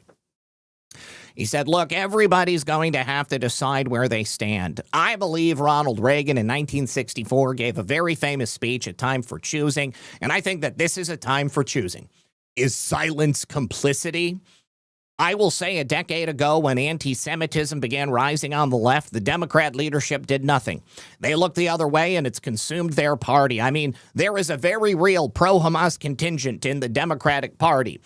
There is, but it's not because somebody just didn't say something. There is a communist infiltration of public schools. And there's a lot more that the Democrats didn't stand up and say, maybe you guys should be considering different things. But in the last year and a half, I've seen more anti-Semitism on the right than at any point in my life. What Ted Cruz is calling anti-Semitism is any criticism of the Israeli government. Criticism of the Israeli government does not equal hatred of Jews. But you know what does lead to that? When people like Ted Cruz tell people who are noticing things that should be questioned, and they're being told, you can't do that, you can't say that, you can't question that, it makes people want to go even farther. So ironically, Ted Cruz has actually fueled much of the actual anti-Semitism that you see out there. And what the hell does anti-Semitism even mean? It means you're against Semitic peoples. But the vast majority of people who are Jews are not even Semitic. They're actually of European origin. But either way, it's a trope, all right? And this whole story is based around a set of AIPAC talking points. So I will say, listen, it has a very direct. Tucker Carlson was the most vocal proponent of it, but he also was completely obliterated by Tucker Carlson in that interview where they were talking about what the Bible actually says and what Ted Cruz believes. And of course, because Tucker Carlson has questioned the motives of Bibi Netanyahu. Continuing, the danger is that they're being heard, especially by young people, by teenagers and 20-somethings, and you are seeing views change. Well, you are seeing people get honest about certain things that they were told for years they could never question. Let me say thank you very much to Sabrado. Thank you so much, Sabrina. She says, Christ is king and Ted Cruz is a complete evil freak. Enemy to the USA, not America first. Turncoat. We have figured it out, and he is too stupid to know it. Yeah, he's too stupid to know it, and he's too well funded by a foreign government to be kicked out of office. And I will tell you, the target of this operation is you and me. It's evangelical Christians. Tucker Carlson has said there is nobody he hates more on planet Earth than Christian Zionists, and he names specifically me and my colleagues. Cruz also accused Carlson and others of promoting what he described as a deeply troubling theological claim known as replacement theology, the idea that the Christian church has replaced Israel as God's chosen people. I actually believe that myself. He says this is something Tucker and the others are pushing. It's the book of the new covenant, the blood of the new and everlasting covenant. And I think that it is heresy, Ted says. It's a notion that the promises in the Bible that God makes to Israel are no longer valid, that the Jews are no longer God's chosen people. Instead, replacement theology argues that the Christian church has replaced Israel and the Jews as God's chosen people, and that all of the promises in the Old Testament are now invalid. Well, there is the New Testament. And, God did send his only begotten son to earth for the salvation of all of mankind. Anyways, we're not going to get into all of this today. But so God breaks his promises, apparently. Why? And God literally only favors one group of individuals, even though he created all of them. Anyways. He says, I think this is absolutely wrong. If God breaks his promises to the people of Israel, that suggests that God could break his promises to Christians as well. And I don't believe God breaks his promises. And perhaps the most controversial part of the interview involved Cruz's assessment of how Christian rhetoric is being used online. Here we get to the crux of my commentary. While Christ is King is a foundational theological statement for billions of Christians, Cruz claims it has been hijacked by bad actors to target Jewish people. It's kind of like when the left was trying to tell us that pointing out that there are only two genders, that men and women only exist. Like, you can't say that because of people who identify as transgender. They get offended when you say, okay, well, a woman, you can look at chromosomes, women and men, and there are immutable characteristics inherent in both genders which identify them as part of those genders. That's somehow offensive because, well, you're noticing something. Wow. Okay. He said, just this last Sunday, a week ago, we were talking about exactly what you just asked. And I said, I'm really troubled by how the phrase Christ is King is being used. If you go search for Christ is King on X, you'll just find a bunch of people saying Christ is King. Christ is King. If that bothers you, if you find that offensive, if you perceive that as an attack on you, I don't know what to tell you. It's America, okay? We have freedom of expression, freedom of religion. So he says, look, I agree. I agree with the statement Christ is King, although it is being used online in a way that is meant to say, screw you, Jew. I don't know that that's the case, but this is what he believes. It's being used in a context very directly to say, I hate Jews. It sounds to me like Ted Cruz is trying to just make a case for people to no longer say Christ is King. He doesn't like it. I think that tells you more about Ted Cruz than it does the people who believe that Christ is King and refuse to stop saying it. He said, Christ is King is I hate the Jews. Well, I don't know what to tell you. If Christ is King is equivalent to I hate the Jews, then Ted, I'm sorry, I don't know what to tell you, because Christ is King, so I won't stop saying it. He says, is that your view? Why do you say that? Well, because you see the people who are saying it, and they're saying it in that context. They're saying Jews are horrible, like they're attacking Jews. And they end with Christ is King to make it sound like somehow there's a biblical basis for attacking Jews. Cruz argued that influencers are using the phrase to provide a biblical basis for attacking the Jewish people, a move he's described as dangerous for the Republican Party in the country. Now, I'm not going to say that maybe somebody isn't doing that, but that has nothing to do with me. That has nothing to do with any of my Christian brothers and sisters. If people are doing that, well, guess what? It's the United States of America, and that's how things work here.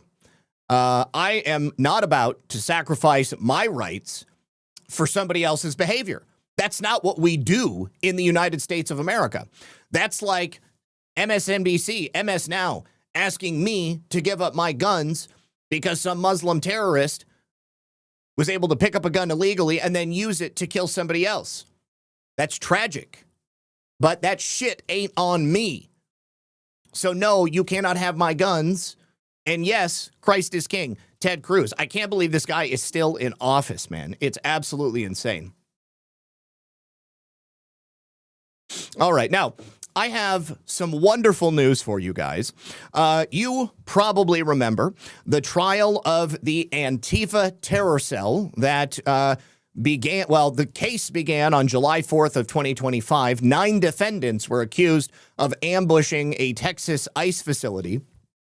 They were facing charges of promoting and supporting terrorism and attempted murder on federal officers. They actually shot an ICE agent in the neck. And a federal jury in Fort Worth, Texas, has just convicted all 9 members of this North Texas Antifa cell in what is now the very first federal Antifa terrorism trial in the United States. Cyrus, I wanted to make sure you were here for this, buddy. I hope that you heard. So the verdict followed 2 full days of deliberation after a trial that lasted more than 2 weeks. Benjamin Song, Cameron Arnold, who is a trans-Tifa activist known as Autumn Hill, Bradford Morris, another trans-Tifa activist known as Megan Morris, Savannah Batten, Marciela Rueda, Elizabeth Soto, Inez Soto, Daniel Rolando Sanchez Estrada. They were all indicted last year on federal charges including providing material support to terrorists, rioting, and the use of explosive devices, and obstruction. Jurors found the defendants guilty of providing material support to terrorists, rioting, conspiracy to use and carry explosives, and using and carrying explosives. The jury acquitted the group on one of the most serious charges, which was attempted murder of detention officers. I don't know how they couldn't get to attempted murder because one of the dudes got shot in the effing neck. However, these other charges are enough to put them away for a very long time. Daniel Rolando Sanchez Estrada was found guilty of concealing evidence after the attack. That was the only charge he faced. The defendants, described by prosecutors as members of a North Texas Antifa cell, were accused of carrying out an ambush-style shooting attack on the Prairie Land ICE detention facility in Alvarado, Texas on July 4th of last year. The trial was beset by that 1-week setback. If you'll remember, the judge was forced to declare a mistrial because during jury selection, one of the left-wing Antifa defense attorneys came in wearing a politically charged left-wing T-shirt. Now, the Alvarado Police Lieutenant Thomas Gross testified during the trial the first week that he was shot in the neck during the attack. His blood-stained bulletproof vest was also entered as evidence. Antifa supporters had circulated claims online falsely claiming that the officer faked his injuries. Jurors were also shown the large cache of weapons and ammunition seized from the suspects. Investigators recovered mobile phones stored in Faraday bags designed to block signals, along with Antifa and anarchist and anti-government propaganda that prosecutors said reflected the group's ideology. Hold on, I got to sign in real quick.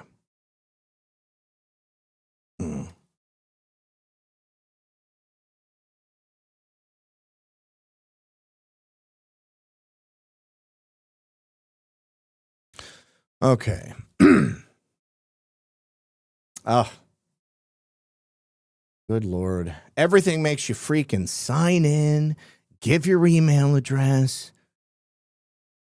Freaking A. Okay. All right.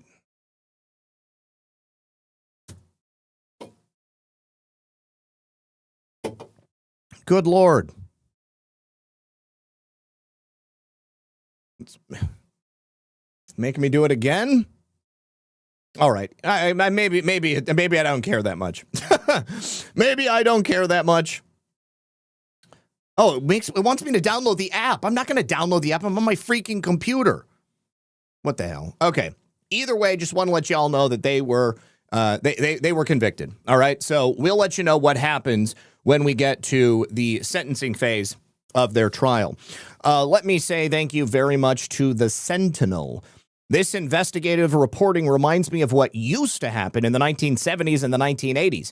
Even 60 Minutes used to do. 60 Minutes was famous for that stuff. This is in Cali, so unless the DOJ goes in, nothing will happen. Godspeed to the DOJ. I think that the DOJ likely is going to go in because Bill Asaley, as I mentioned him earlier, he's been on top of a lot of this stuff, securing indictments for a number of fraud-related cases. All right. Now, Sean Joe, thank you for the cookie. Sir Lurks, a lot. Good to see you, homie. Thank you for the can. Sean Joe, thank you for another cookie. Enoch, my brother from another mother. He says, Army of Digital Soldiers official music video has been released. And he's got a link to his X account. I'm going to go ahead and share that with everybody over here. Enoch, thank you for that, brother. He also says, keep up the hard work, Zach. Thank you very much. Also, you guys, Enoch has had a bit of a shakeup with his living situation. And so he's got a donation link set up on his X account. I donated and wanted to make sure that he was going to land on his feet. So I'm just going to openly suggest to everybody here that if you can help out, definitely head on over there. You should also be following him on X because not only is he an old school Anon, he's an OG. He was right there with so many of us at the very beginning, basically day one on the posts. But he's also brilliant, okay? And he does not get enough recognition in my eyes. So Enoch, thank you very much for being here, brother. I'm going to go ahead and pass this out on all of the other posts, or excuse me, streams as well. And then we will watch your video when we close out the show. How's that? Okay. All right. So we also have an update coming out of Cuba. See, Cuba. Filter Dog pointed to it earlier in the show. Sean Joe, thank you for the can. Filter Dog, air traffic at all 3 major Washington, D.C. airports has been halted after a strong chemical smell was detected in the Air Traffic Control Center on the Potomac. That is crazy. Okay, we'll see what's up with that. Also, intolerant leftists say the new Rhino talking points, everything is because of online influencers. That's right. Because the rhinos and also let's just say establishment politicians, whether they're rhinos or Democrats, they are losing their influence because there are people who are getting more attention than them. Sean Joe, thank you for the cookie. And thank you, EO2 Dave, for the phone as well. Good to see you, buddy. All right, so the Cuban dictator, I don't know if he's the president of Cuba, he's the leader of Cuba. His name is Díaz-Canel. He has officially announced that the Cuban government has begun negotiations with the United States of America. This, I believe, is a real picture from Cuba. And that's President Trump's face on Che Guevara. Like President Trump is going to be bringing the revolution to Cuba and setting the Cuban people free. That is great. That's absolutely astonishing. Now, before we get into that, I just have a quick message from our friends over here on Rumble. Let me bring that to you guys. They can freeze your accounts. They can shut off your cards. They can lock you out of your own money. They can do it overnight. Banks don't protect you. They control you. So that's why real financial freedom starts with ownership. Introducing the Rumble Wallet. It's a non-custodial wallet built for people who refuse to give up control, because with the Rumble Wallet, you don't just buy digital currency like Bitcoin and Tether. You can also own Tether Gold. That's real gold on the blockchain. And with Tether Gold, you get direct ownership of physical gold bars. Each one of those bars is fully allocated. It's verifiable by serial number, purity, and weight. It's not paper gold. It's not an IOU. It's actual real physical gold, but you don't have to pay for a bank vault. You don't have to pay a storage fee, and you don't have to pay gatekeepers. So you can buy, sell, or move that gold 24 hours a day, 7 days a week, even when traditional gold markets are totally closed. And if you decide that, you don't just want to keep it on the blockchain, you can trade it in and redeem it for a physical gold bar, just like this. That's pretty powerful. So when you support content creators like myself and others on Rumble, also, you can tip them directly using Rumble Wallet. It's peer-to-peer. It's totally outside the banking system. So there's no permissions necessary. There's no middlemen. There's no cancel button. The wallet is yours forever. And most importantly, there is nobody else to take a cut from that when you donate on Rumble Wallet. So you can go to the App Store on your phone. You can go to wallet.rumble.com, or you can use the link that you're going to see in the chat over there on Rumble. Thank you very much to them. And thank you once again for the support. Okay, so getting back to Cuba. Right now, another example of how President Trump is making the entire world a better place. No longer is Cuba going to be a regional adversary of the United States. We are now going to be allies with Cuba. It's going to be a major benefit to the people of Cuba. The government of Cuba is going to open up. And we didn't have to do it by invading. We're not going to have to, use force to do this. I mean, you leaders of Cuba understand that the future is with President Trump. He has proven it time and time again.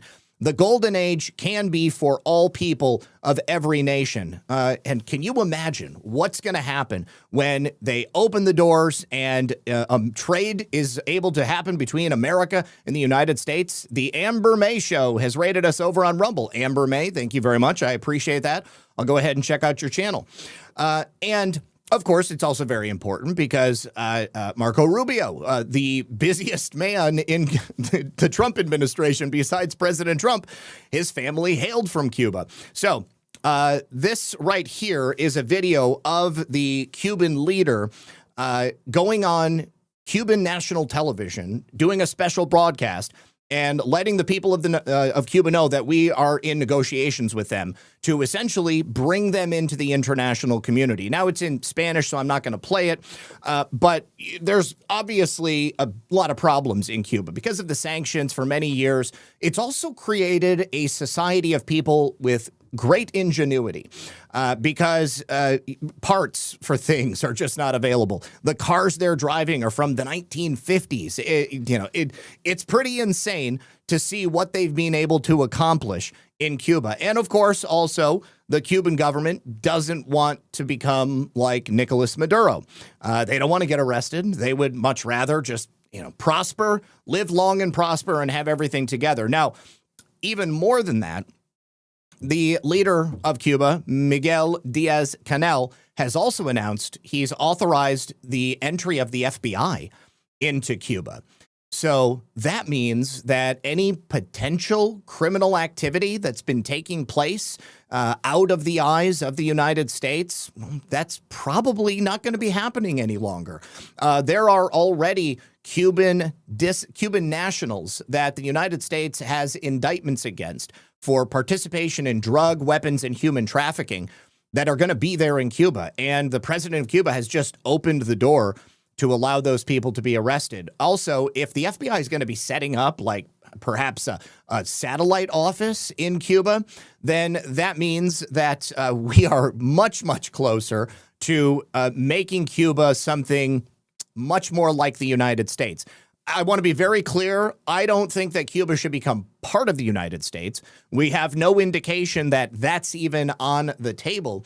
But certainly in terms of interdependence and economic cooperation, such as the deals that President Trump has set up all around the world with so many other countries, I'm absolutely in favor of that. But there is a big problem in Cuba with forced labor. One of the ways that Cuba makes a lot of their money is that they will train doctors, and then they will send those doctors out to work in other countries around the world. Those doctors get paid. That money goes right back into the Cuban government. Those doctors are essentially working for little or nothing. They're also likely operating as spies for the Cuban regime. So big changes set to take place. And just thinking in terms of tourism, well, obviously, there would be an ample opportunity for that. And who knows what's going to happen with Guantanamo Bay? There's just so many different things that could happen. Anyways, I'm really looking forward to it. I think a lot of Cubans down in Miami and around the country are probably looking forward to being reunited with family as well, going back home for the first time in many, many years. Let's see. Will to push forward says, Zach, God kept his promises to those who kept his promises to him. The covenant also includes consequences and punishment for those who break the covenant. It's not strictly guarantees. No, you're absolutely correct. And I don't mean to insinuate that. You can't just say, hey, I'm protected and I can do whatever I want because I made this covenant with God. You've got to honor the covenant. It goes both ways. All right. Now, this is an interesting story. A federal judge has just written a dissent. He sits on the Ninth Circuit Court, and his dissent was in opposition to the majority finding on men in women's spaces. And he literally wrote in his dissent that this case is about swinging dicks. Now, you might think that that's meant to be a metaphor, but it's actually exactly what it sounds like. So this judge, Ninth Circuit Judge Lawrence Van Dyke, is a Trump appointee. You might have already gathered that. But this case went viral earlier today because the dissent that he wrote was fairly colorful. And it was directed at the majority of his colleagues because they pretty much bowed to the pressure from the woke mob and the trans lobby. On Thursday, yesterday, the Ninth Circuit Court of Appeals refused to rehear the case of Olympus Spa versus Armstrong. Olympus Spa is a Christian-owned, female-only Korean spa in Washington state. They were barred from suing the state on First Amendment grounds for forcing them to allow men pretending to be women to come into this woman's-only spa. As Courthouse News notes, the state's Human Rights Commission back in 2020 issued a complaint after a so-called woman with a penis was denied entry. The spa then sued the Human Rights Commission on First Amendment grounds, arguing that the state's policy violated their rights to the free exercise of religion, freedom of speech, and association. So a federal judge dismissed Olympus's claim. Last May, the Ninth Circuit of Appeals upheld that ruling. Judge Lawrence Van Dyke, a Trump appointee, issued a dissent for the ages that tore into his woke colleagues for chickening out a second time. So he noted that this case was about swinging dicks. And he wrote that the state of Washington insisted on allowing men to do this at the Olympus Spa and ripped the Ninth Circuit for certifying this. Anticipating a backlash to his politically incorrect language, Van Dyke stated that young girls have been visually assaulted by these freaks visiting the spa. Then he turned his attention to his colleagues and did not mince words, saying complicit judges seem entirely willing, even eager, to ignore the consequences that their Frankenstein social experiments impose on real women and young girls. This case, I'm going to read from the dissent right now. This case is about swinging dicks. The Christian owners of Olympus Spa, a traditional Korean women-only nude spa, understandably don't want them in their spa. The female employees and female clients don't want them in the spa either. But Washington state insists on them, and now so does the Ninth Circuit. You may think that swinging dicks shouldn't appear in a judicial opinion. Well, you're not wrong, but as much as you might understandably be shocked and displeased to merely encounter this phrase in this opinion, I hope we can all agree that it is far more jarring for the unsuspecting and exposed women at Olympus Spa, some as young as 13, to be visually assaulted by the real thing. Sometimes it feels like these supposed adults in the room have collectively lost their minds. Woke regulators and complicit judges that seem entirely willing, even eager, to ignore the consequences that their Frankenstein social experiments impose on real women and young girls. He could not be more right. Totally based. Judge Margaret McKeown, a Clinton appointee, issued a scathing statement alongside 28 other members of the court, scolding Van Dyke for his coarse language and for seeking entertainment. The American legal system has long been regarded as a place to resolve disputes in a dignified and civil manner, or as Justice O'Connor put it, to disagree without being disagreeable. It is not a place for vulgar barroom talk. Well, a women's only naked spa is no place for swinging dicks, and he is totally correct. And invective may make for publicly or entertainment value, but it has no place in a judicial opinion.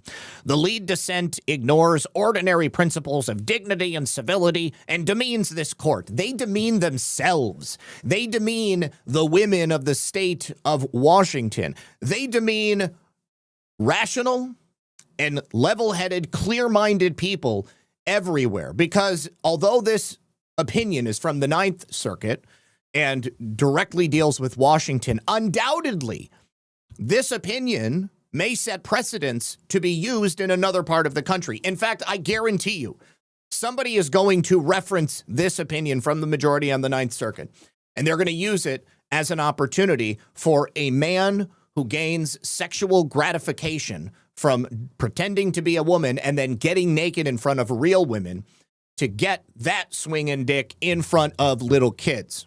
Guarantee it. Neither the parties nor the panel dissent found it necessary to invoke such crude and vitriolic language. Decorum and collegiality demand more.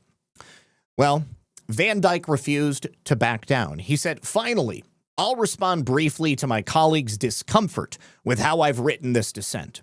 My distressed colleagues appear to have the fastidious sensibilities of a Victorian nun when it comes to mere unpleasant words, in my opinion, yet exhibit the scruples of our dearly departed colleague, Judge Reinhardt, when it comes to the government trampling on religious liberties and exposing women and girls to male genitalia. That kind of selective outrage speaks for itself. The public deserves a court that is actually trustworthy. We should be earning that trust, not demanding it like petty tyrants. Yes, the introduction to this dissent intentionally uses indecorous language, but that is quite literally what this case is about. Male genitalia is precisely and only what the SPA, for religious reasons, objects to admitting into its female-only space. The fact that so many on our court want to pretend that this case is about anything other than swinging dicks is the very reason the shocking language is necessary. The panel majority uses slick legal arguments and deflection to studiously avoid eye contact with the actual and horrific consequences of its erroneous opinion. The ordinary Americans affected by the majority's opinion don't have that luxury. Squirm as we might, I think it's only fair for our court to have a small taste of its own medicine. Sometimes dignified and civil words are employed to mask a legal abomination. Or, to put it in vernacular perhaps more palatable to my colleagues' Victorian sensibilities, in law, what plea so tainted and corrupt, but being seasoned with a gracious voice, obscures the show of evil. Well, sometimes coarse and ugly words bear the truth, and I coarsely but respectfully dissent from our court's willingness to leave this travesty in place. Now, this guy was actually on President Trump's short list for Supreme Court justice candidates, and I hope that President Trump gets the opportunity to appoint another SCOTUS position, because he would make an incredible addition to the Supreme Court of the United States of America. Yeah, this is about as based as you can get. And this is the type of people that we need in the judiciary. This is the kind of men that we need to speak honestly. People who not only hold convictions, but are unafraid to speak them aloud. He's 100% right. I don't care how offended they are. What I care about are the women and girls that are assaulted as a result of the offensive acts that take place in a space that is supposed to be sanctified for them. As a father of a daughter, I can tell you, and I'm sure each and every one of you would stand with me, just how incensed I would be if my daughter in high school was to be in the changing room of a store, if she had been in the locker room of her high school and a naked man walked into that space that she should have every right to assume is going to be safe and free of the male gaze or male genitalia on display, I would be enraged.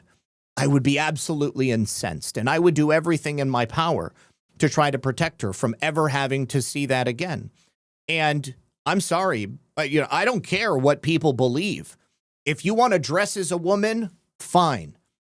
But do not force other people to watch you getting dressed as a woman. That is not something that they should have to deal with. Your need for validation does not supersede the rights of the people around you. No one should be forced to recognize you as something that you are not.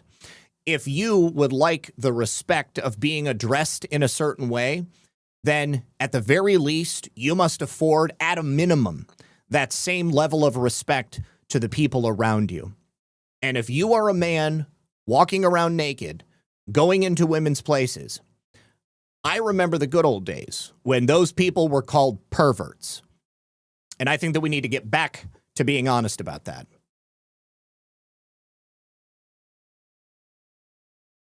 All right. Let me say thank you very much to EO2 Dave. I already said that. Okay. So there had been some reports that the new Ayatollah of Iran had been hit in a missile strike shortly after being sworn in, maybe 30 minutes after, and that he was either in a coma or somehow disfigured, maybe had lost a leg. Now, I didn't comment on it because it was only just people on X that were saying it, and there's obviously a lot of bullshit, people just saying stuff on X. But President Trump has actually commented on it, and he is now confirming that there is some significant damage that was done to the new Ayatollah, Mojtaba Khomeini. He's the son of the former supreme leader of Iran. Now, Pete Hegseth was asked about this on Tuesday. He could not clarify or chose not to clarify whether or not those reports were accurate. Now, GBN had reported he is understood to have lost at least one leg in the incident, believed to have sustained severe internal injuries, possibly to his stomach or liver. And there was a statement that came out basically calling for martyrs and such.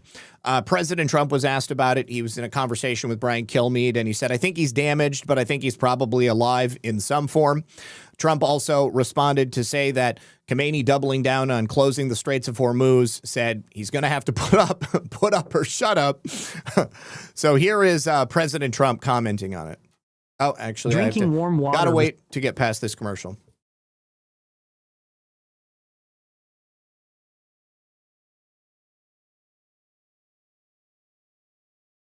Finally, we hear from the Supreme Leader in a long statement. We don't see him. He doesn't read the speech. They say he wrote the speech. First off, do you believe he's alive? I think he probably is. I think he's damaged, but I think he's probably alive in some form, yeah. What's your takeaway? I know he says that he's going to widen the war. He's going to continue to use the Strait of Hormuz as leverage against you to end this war. He's got underwater drones to stop any of the ships going in and out. What's your message back to the new Supreme Leader? Well, they've been doing a lot of talking, so he's going to have to put up. We'll have to see, because we are decimating them. We've knocked out most of their missiles. We've knocked out many of their drones. We knocked out a lot of the manufacturing areas where they manufacture the missiles and now the drones. We're hitting them harder than anybody's been hit since World War II. Now, President Trump also alluded to something big happening today. There was an incident that happened earlier. People were, kind of like all excited about it, but I watched the clip and I didn't think it was all that big of a deal. Scott Bessent was doing an interview and he got called away to the White House Situation Room. He came back about an hour and a half later and then just said basically that we're kicking ass in Iran. That was, the long and the short of it. I didn't really think that it was worth reporting on, but President Trump had said that you better watch what's going to happen today. So here on Truth Social, we are totally destroying the terrorist regime of Iran, militarily, economically, and otherwise. Yet, if you read the failing New York Times, you would incorrectly think we are not winning. Iran's Navy is gone. Their Air Force is no longer. Missiles, drones, and everything else being decimated, and their leaders have been wiped from the face of the earth.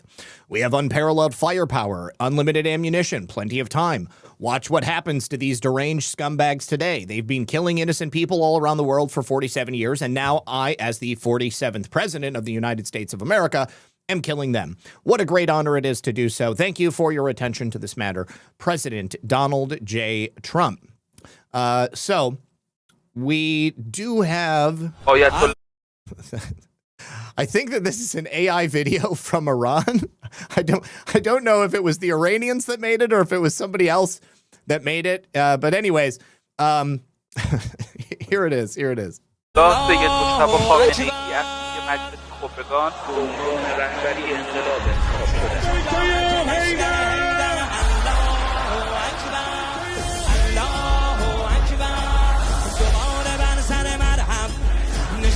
تیغ حیدر شده کابوس صهیون صدای موشک خیبر الله اکبر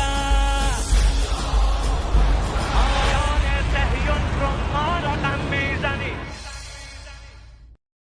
Some propaganda fiction there for you. All right. Heard the new Supreme Leader was also in a coma. Seems like Biden AutoPen 2.0. Thank you, Opteasy. Yeah, I've heard a whole bunch of different things. The only thing that I feel we can reliably report on is that President Trump says he's not doing all that great. So in much the same way that there was really no leader of Iran before he allegedly took over. I don't think that they have much of a leadership structure right now. All right, now, Hungary. We've spoken a little bit about the problems taking place between Ukraine and Hungary. Well, Viktor Orban is set to declassify a national security report that was created by Hungarian authorities, and it's proving that the opposition, the globalist opposition to Hungary and the nationalist government there, is currently being illegally funded by Ukraine. Now, Zelensky had also recently openly threatened the life of Viktor Orban, essentially saying that if you don't do what I want you to do, we're going to send our special forces in and we're just going to take care of you. It was right after that Hungary seized all of those many multi-million dollars in shipment of money, likely from ill-gotten sources, that was on its way to Ukraine. So next month, Hungarians are going to be deciding the future in an Eastern European nation. They will be voting on essentially whether to remain in a nationalistic, conservative government, or they may end up finding themselves back under the clutches of the globalist opposition. Now, all of that depends on whether or not Hungary has secured their elections, because the policies of Viktor Orban and his conservative government have been incredibly successful. Peter Magyar and his TISA party are the darlings of the European Union establishment. They are openly supported by the European Union. And if they take power, then they're going to usher in the same types of policies that have destroyed many other European nations. Unchecked mass migration. Orban has been able to essentially keep that at bay. The same LGBT propaganda that we've seen here and in other European countries. Net zero environmental regulations. Also funding the funding the Ukrainian military, just like other European Union nations are doing. There's many other things that are going to happen. But Prime Minister Orban and his public spats with Volodymyr Zelensky show that he's not going to go down without a fight. And he's also not going to stop fighting the European Union as well. Ukraine has also directly attacked the flow of Russian oil going to Hungary. The same with it's not Czechoslovakia, it's Slovakia. Slovakia as well. And Slovakia has been sending energy to Ukraine. They're also not doing that anymore. So he's recently unleashed law enforcement to disrupt those illegal money transits and rat lines that were heading to Kiev. Now, it's largely believed that the money that was heading through Hungary into Ukraine was funding from European Union partners to either pay off Zelensky and keep him in power, or in some fashion to fund the war between Ukraine and Russia. So Orban has directed his government to declassify a national security report that claims his number one competitor, that Peter Magyar I mentioned earlier, is receiving illegal financing from Ukraine. The biggest political challenge of his career is going to be in next month's elections, where he is trailing in most polls behind his center-right opponent, Peter Magyar, and his TISA party. Orban has repeatedly claimed that Ukraine is financing TISA without providing evidence for his accusations. In an interview on commercial broadcaster ATV last week, the nationalist leader said significant sums have been provided to TISA by Ukraine for the development of IT applications and voter mobilization efforts. Sounds like they have been funding their own voter fraud scheme in Hungary in the same way they did here in the United States. Orban added that these claims were not assumptions, but facts. He had seen it in a National Security Committee report and encouraged journalists to request the report be declassified. So I'm looking forward to seeing that. It would not surprise me at all, because obviously Volodymyr Zelensky is in the fight for his life right now. And Viktor Orban is one of the things that's standing in the way of that.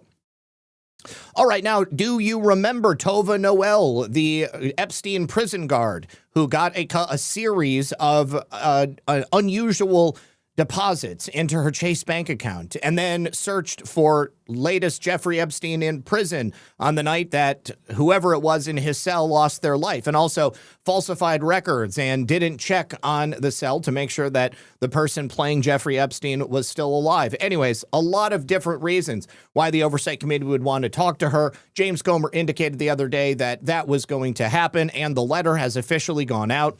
Dear Miss Noel, the Committee on Oversight and Government Reform is reviewing the alleged mismanagement of the federal government's investigation into Mr. Jeffrey Epstein and Miss Ghislaine Maxwell, the circumstances and subsequent investigations of Mr. Epstein's death, the operation of sex trafficking rings, and ways for the federal government to effectively combat them, ways in which Mr. Epstein and Miss Maxwell sought to curry favor and exercise influence to protect their illegal activities, and potential violations of ethics rules related to elected officials.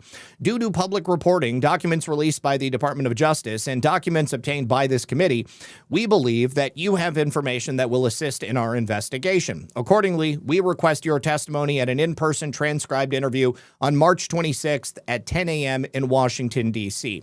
What's going to be really interesting is to see who comes with Tova Noel to represent her as her legal counsel. Will she come with legal counsel? Is she just going to pick a local lawyer? Does she have family, maybe, that or a friend who might end up being her counsel? Or is she going to show up with a Mark Elias or a Norm Eisen or some other big wig, left-wing liberal lawyer? Because if that is the case, I think that's going to be very telling. Because, of course, anyone who's part of the deep state power elite that Jeffrey Epstein and Ghislaine Maxwell were synced in with, they stand to lose quite a bit if Tova Noel goes in and says the wrong thing on the record or admits to something that would impeach her or the people who perhaps paid her off to make sure that she didn't do her rounds that night. Regardless, the committee is certainly going to ask what the sources of those deposits were. And Tova Noel will need to either tell the truth, or she will need to plead the fifth, or she will need to lie. So I think undoubtedly certain people in the chat will say nothing will come of this, but all information goes together to form a more complete picture of what we've seen happening behind the scenes this entire time. So I welcome it. I welcome disclosure. I've always been a fan of the truth, or even just investigating these sorts of things. We need to get there. And I'm sure people will also say, oh, great, another strongly worded letter. Well, unfortunately, this is the structure of our government. All right. The Congress and the Oversight Committee, they don't indict people. However, they do interview people, do investigations, and then send criminal referrals to the Department of Justice for an indictment. So this is the process. We need to let it play out, and I look forward to seeing what Miss Noel has to say.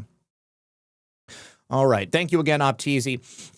Also, Brad and I talked about this the other night, but I thought that it might be worth mentioning because undoubtedly there are people out there who are too smooth-brained to do the research themselves. I'm not talking about you guys in the audience, but I may be talking about people in your lives who have looked at the Epstein files, and the only thing that they see is a picture of Donald Trump or Donald Trump's name, and they say, Donald Trump mentioned in the Epstein files. Well, guess what?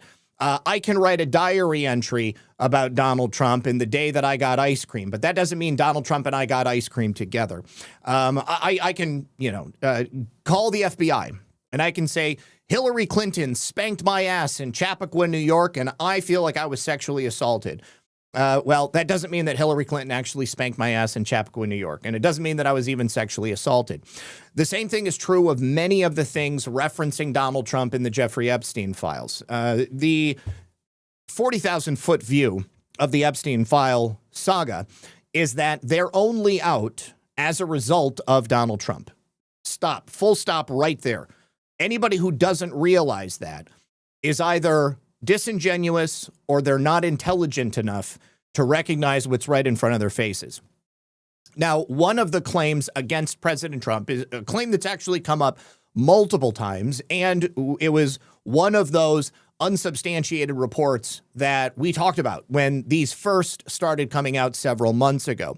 But it deals with a woman who is allegedly named Katie Johnson. This is Katie Johnson, allegedly, right there. But I say allegedly because we don't know who the hell this woman is. Katie Johnson is not her real name. We don't even know if she's a real person. But a lot of Democrats recently have been spreading this accusation that the Epstein files prove that Donald Trump raped a 13-year-old girl in the summer of 1994. That's not true. And the reason it's not true is because the evidence doesn't exist. Beyond that, my own personal assessment of Donald Trump and his character tells me, without any doubts in my mind, that that's not the type of man Donald Trump is. And left-wing fact-checking website, which is essentially set up only to debunk, quote unquote, things that have really happened, like, you know, conspiracies and things that people have theorized. Snopes is even a site that rejects this claim as false. Now, Mark Twain had a famous quote, "A lie can travel around the world and back again while the truth is lacing up its boots." And the Democrats, largely Ted Lieu very recently, have been running with this, and he just keeps getting up and repeating the same thing. But you know what he never talks about? He never talks about Ed Buck. Ed Buck, who was the gay California Democrat booster who gave a lot of money to Ted Lieu and many other Democrats in California, at the same time that he was picking up gay black prostitutes on Skid Row and then taking them back to his apartment, tying them up on a bed and injecting them with lethal levels of crystal methamphetamine. Ted Lieu has never talked about that. You could definitely say that Ted Lieu is implicated in Ed Buck essentially murdering gay black prostitutes, just based upon Ted Lieu's own rationale of how Donald Trump is implicated in these Epstein files. Of course, I'm not saying that, Ted Lieu. I don't want to get sued. But the Daily Beast recently posted a story saying that the DOJ is hiding a trove of documents about Trump's 13-year-old accuser. Again, this is not a new story. This seems to come up every couple of years because they believe that the public is too stupid. They believe that the public doesn't have the ability to remember the last time they heard this lie.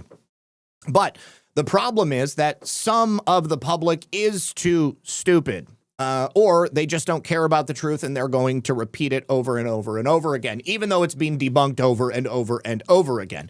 It was debunked in 2015 when it first came out, before President Trump was elected in 2016. It was debunked again in 2024. Brad and I have specifically debunked this on Altered State. I have individually debunked it. But right now, Democrats are stating that Pam Bondi is withholding documents. But these documents have been released many, many years ago. Now, Snopes covered this lawsuit back in June of 2016. Many others did at the time as well. And this all goes back to a former producer for the Jerry Springer show, Norm Lubow. He actually admitted to Snopes when he talked to them that this entire story, Katie Johnson supposedly being raped by Donald Trump in 1994 at the tender age of 13, is a hoax. It's a hoax they designed to try to damage Donald Trump. And you can tell people who hate Trump that believe this over and over and over again, and they'll say, but it's in the files. It's right there in the files. The FBI wrote it on a piece of paper, so that must mean that it's true. It's in the files. It's like that moron that I saw on Reddit the other day. I have undisputable evidence that Donald Trump killed and ate children, and nobody cares. Well, nobody cares because you don't have indisputable evidence that Donald Trump killed and ate children. The shit doesn't exist. So Snopes has also themselves concluded that Lubow is someone who has a professional history of using individuals like this Katie Johnson woman to create fictional, salacious drama. That's why he was hired by the Jerry Springer show. So the plaintiff told the Revelist that Lubow, who was using the name Al Taylor, helped write this lawsuit for her. That plaintiff is, of course, Katie Johnson, which actually is an unauthorized practice of law. He's not a lawyer. He shouldn't have been able to do that, but he knows how to tell a good story. Now, Republicans, unfortunately, are not that great with public relations. And by the time that this story collapses, many people are still going to be believing that it could be true. But we have to tell the true story of what happened with Katie Johnson. Now, even the Washington Post has talked about this. And they, of course, are going to allow their readers to believe it. There was one video that was produced which has children speaking German, and they're walking in front of someone who looks like he could be Donald Trump from behind, although the hair is the wrong color. It's got 6.8 million views, and it appears to insinuate that this is Donald Trump gauging young girls that would become models. Now, on April 26th of 2016, Katie Johnson, by herself, filed a lawsuit against Trump and Epstein in California. This is another thing that I've seen people, even on our side, fall into. Well, I found this I found this lawsuit. It's a lawsuit. They filed a lawsuit. Anybody can file a lawsuit, my friends. Just because you file a lawsuit, it does not make the claims in your lawsuit factual. Okay? And I hope everybody remembers that, because there are plenty of times that people will file a lawsuit knowing full well that the content and the claims of their lawsuit are a total bullshit artist operation, but they do it anyways. Maybe they just want to hurt the person that they filed the lawsuit against. Maybe they're crazy. Plenty of times that happens as well. But just because it's a lawsuit doesn't mean that it has any validity at all. So she filed this lawsuit against Trump and Epstein in California, and she did not have a lawyer. The lawsuit gave false contact information for the plaintiff, which means that the address she used was for a house she did not own, whose owner had been foreclosed in October of 2015. So apparently nobody was living there, and there was no working phone number for her. Now, what's hilarious to me is that there were claims of hundreds of January 6th protesters who filed claims of police abuse, and the district court in D.C. threw those cases out because the D.C. court said someone might not answer the telephone that the defendants gave. Like, they didn't even try to call. They just said, well, they're going to be in prison because we know we're putting them there. So no one may be there to answer the phone. So based on that, we're just going to throw it out. But this woman filed a lawsuit with an address for a home she didn't own that she had no connection to, and it was still allowed to be entered into the record. So a couple of other left-wing organizations, Jezebel and The Guardian, also picked this story apart, found a lot of problems.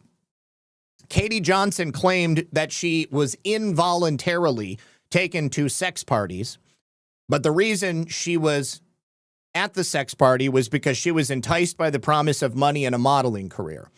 That's obviously a contradiction. So either you were like kidnapped and forced to go to this party, or you believed you were going to be a model and you were going to pay paid money, so you went to this party. But the promoters expressed their own motivations as wanting to defeat Trump as a candidate for unrelated reasons. That was what Jezebel had determined. The people who were pushing this lawsuit at the time knew that it would potentially hurt Trump.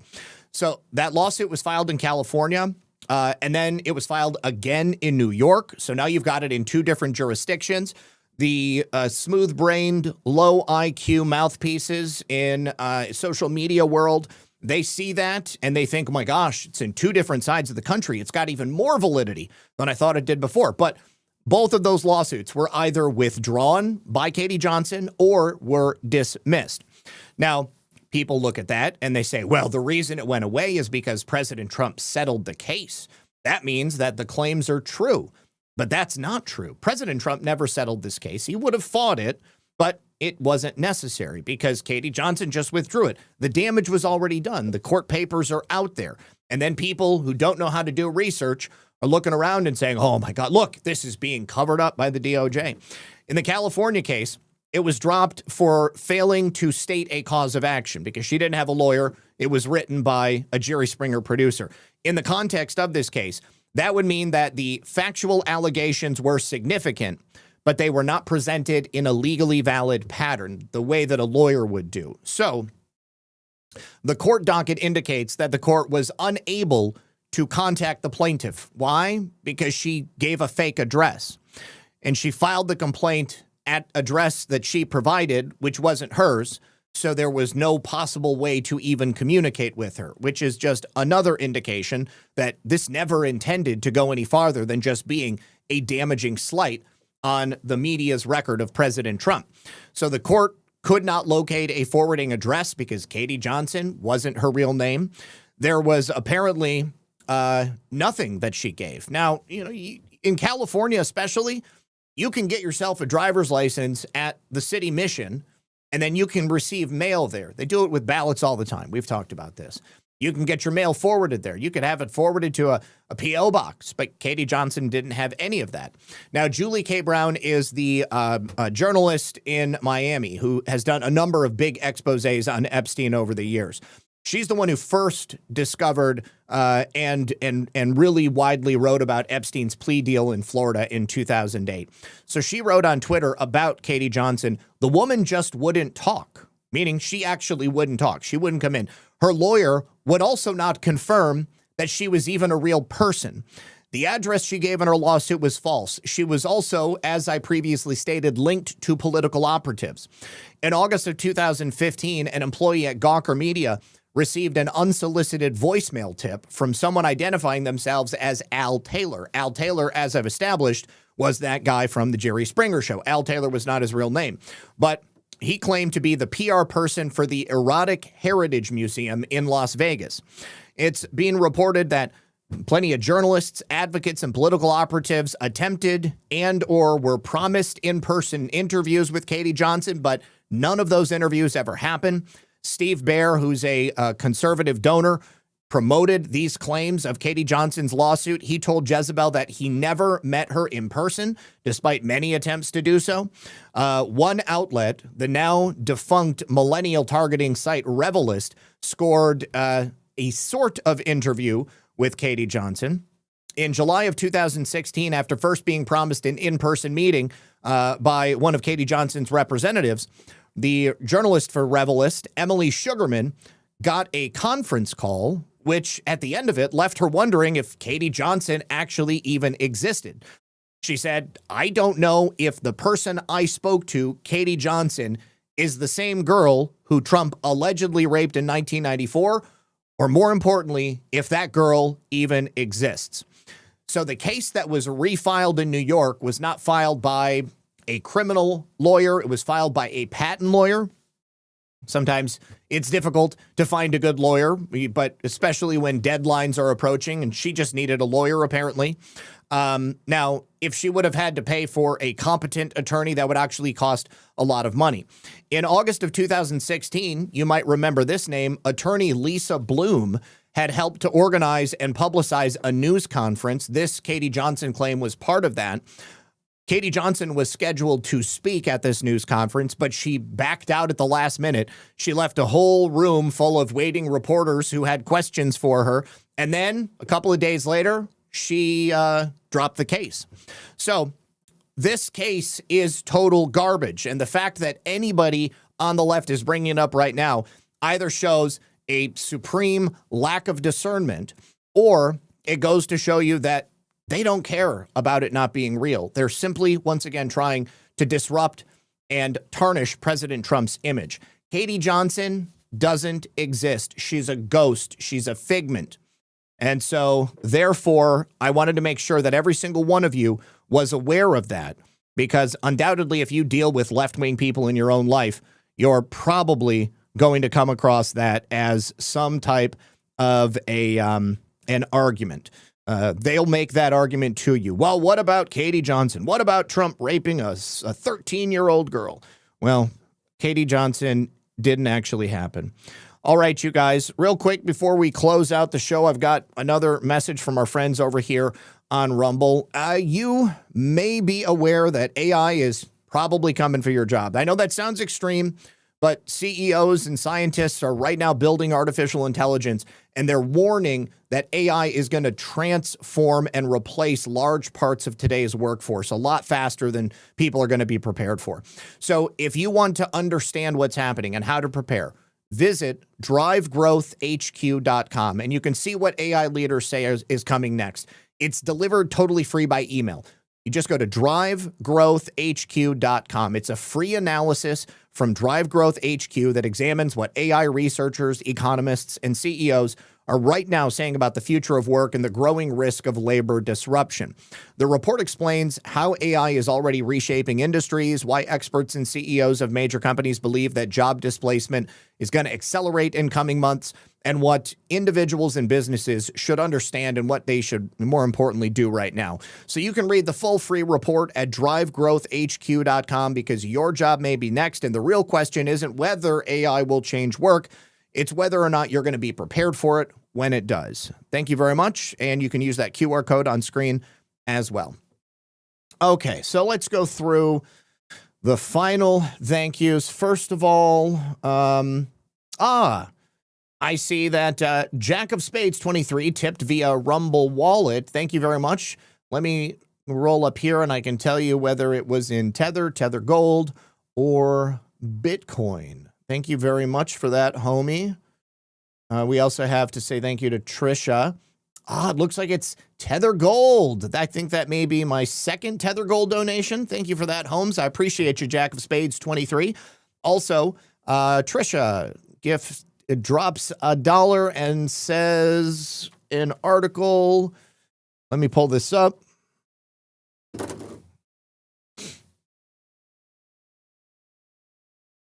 Okay, just in 2,200 Marines deployed to the Middle East.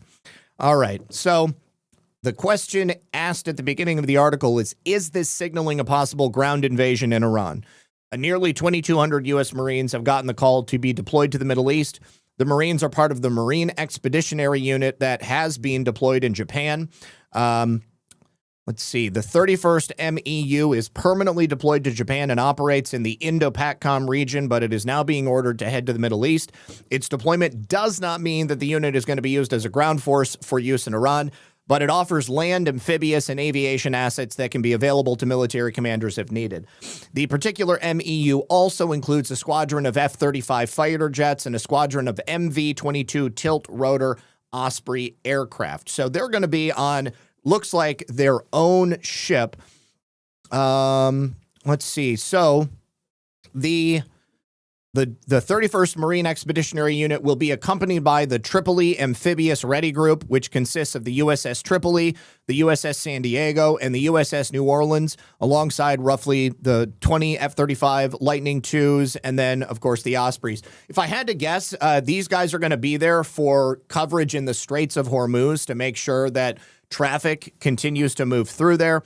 And because obviously we've had a couple of issues very recently with there were possibly a number of attacks on cargo vessels that were coming through there. Also, of course, the reports of perhaps landmines that may be in the Straits of Hormuz. These guys would likely probably be the ones making sure that the waterway is cleared and that ships are going to be having safe passageway through there. So yeah, definitely don't think it's for a ground war, but of course, you know, stranger things have happened. All right, so let me say thank you very much to Sean Joe for the cookie, EO2 Day for the phone, Sean Joe for 2 more cookies, Eric Allen for the cookie, and Wonderworld for the cookie as well. All right, you guys, that is all. Oh, you know what? I should probably tell you about this one before we go.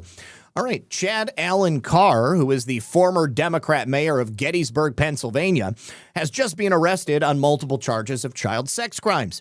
That includes 2 felony counts of photograph, film, and depiction on a computer of a child sex act, 1 count of corruption of minors, and this is just 2 weeks after he resigned from office. If I had to guess, I'd say he probably had to leave office because he knew he was about to be indicted on child sex crimes. So I'm very happy that they were able to get him. Also, the FBI has raided the home of a left-wing internet influencer by the name of Gabriel Charles Reed. He's a leftist anti-ICE organizer in Eugene, Oregon, and he had previously suggested that people take up arms against ICE agents. We will hear this, and then I will send you out with Enoch's video. Hey, Eugene, stop showing up to that federal building without being strapped. Wonderworld, thank you so much for the cookie. Been holding weekly meetings here in Eugene since September about how to properly resist ICE. And what we have talked about consistently is you do not go out there unless you're ready to slide ICE. You yelling at a building is not affecting their morale. You yelling at a building is not stopping any illegal deportations.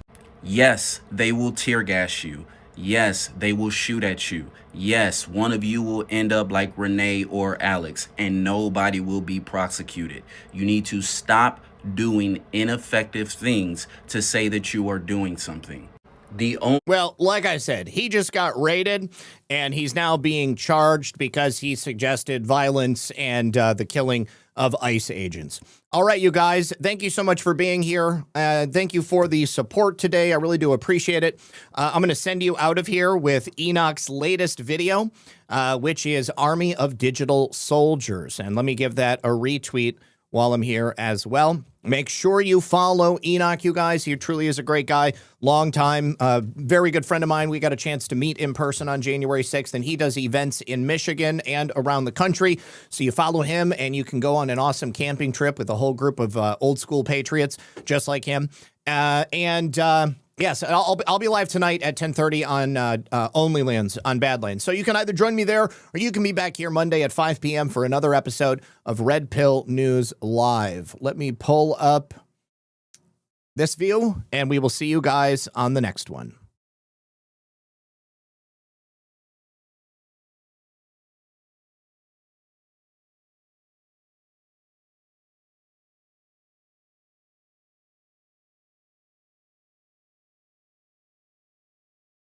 Hold on just a second. I just noticed that it's not actually playing the audio, which is crazy. Okay, so I need to...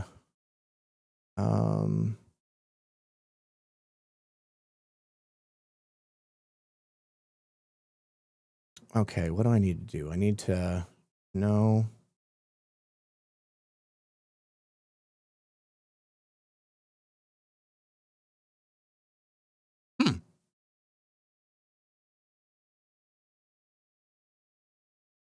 If I go... No. Okay, well, let me change it to this.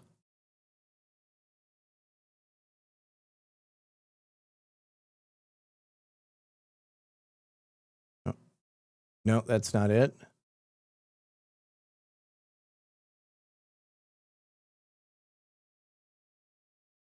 Where the heck is it?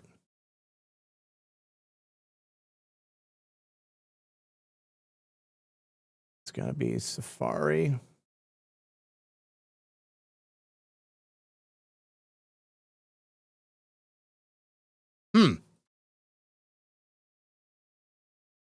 God, what an amateur hour move. I can't believe I can't freaking figure this out.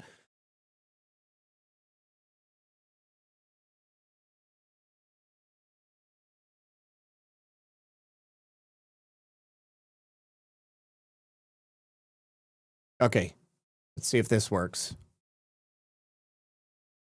There we go. Got it.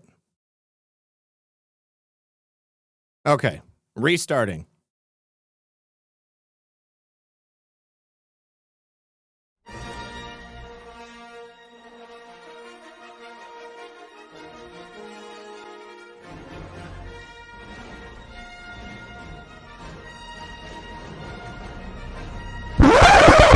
We have an army of digital soldiers. What I call journalists. Okay, hold on. Now I got an echo. Dang it. All right. Okay, I'm gonna have to do it a different way, guys. We're gonna just have to go to this version right here, because that's the only way I can figure out how to get it to work. Because the journalists that we have in our media did a disservice to themselves more than they did to this country. They did a disservice to themselves because they displayed an arrogance that is unprecedented. And so the American people decided to take over the idea of information. They took over the idea of being able to tell the truth.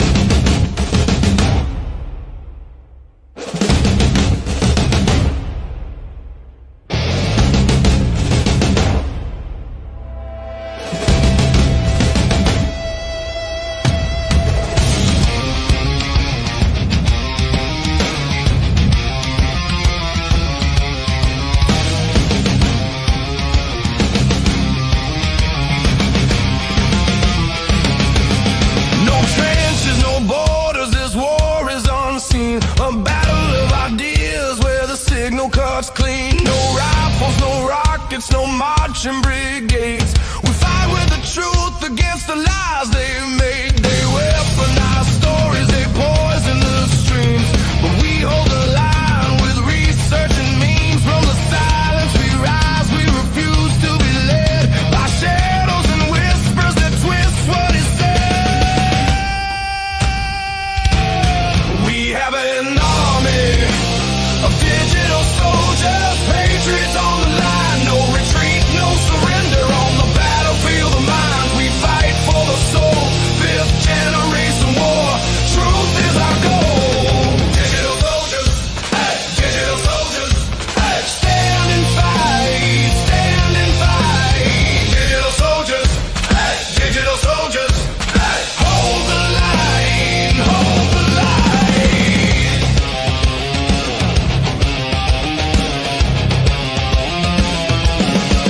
We call it fifth generation warfare of the mind, an unseen invasion, a battle redefined. Information is ammo, perception the ground, where tyranny falls when the truth is found. We don't carry rifles, we don't march in rows. We shatter illusions and the falsehoods exposed. This is the new front, this is the fight. The army of patriots bringing truth to the night. We have an army of digital soldiers, patriots on the line. No retreat, no surrender on the battlefield of minds. We fight for the soul, fifth generation war. Truth is our goal. Digital soldiers, hey, digital soldiers, hey, stand and fight, stand and fight. Digital soldiers, hey, digital soldiers, hey, hold the line, hold the line.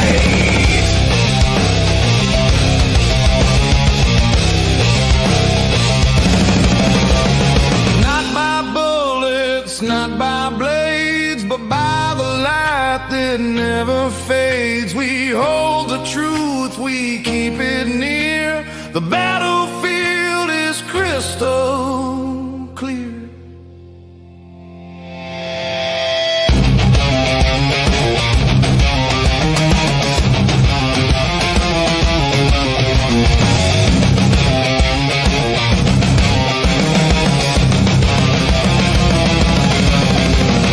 Rise together, voices strong, millions marching in this song. Through the silence, through the storm, patriots take their true form.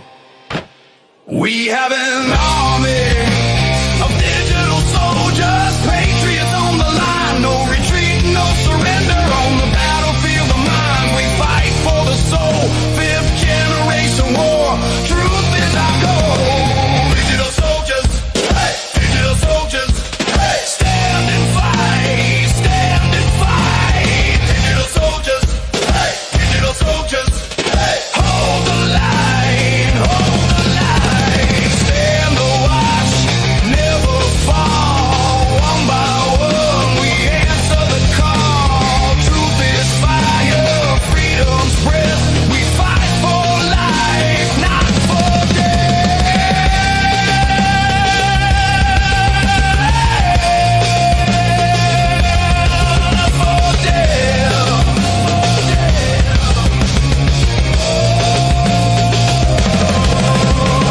digital soldiers, hey, digital soldiers, hey, stand and fight, stand and fight. Digital soldiers, hey, digital soldiers, hey, hold the line, hold the line.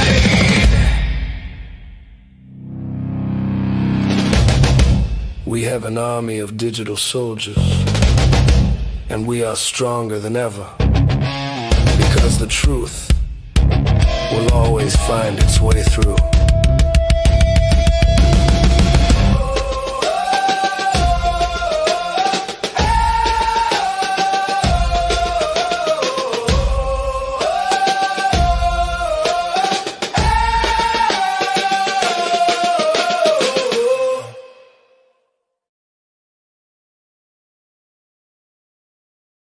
All right, I'm sending you guys over to Jordan. Peace.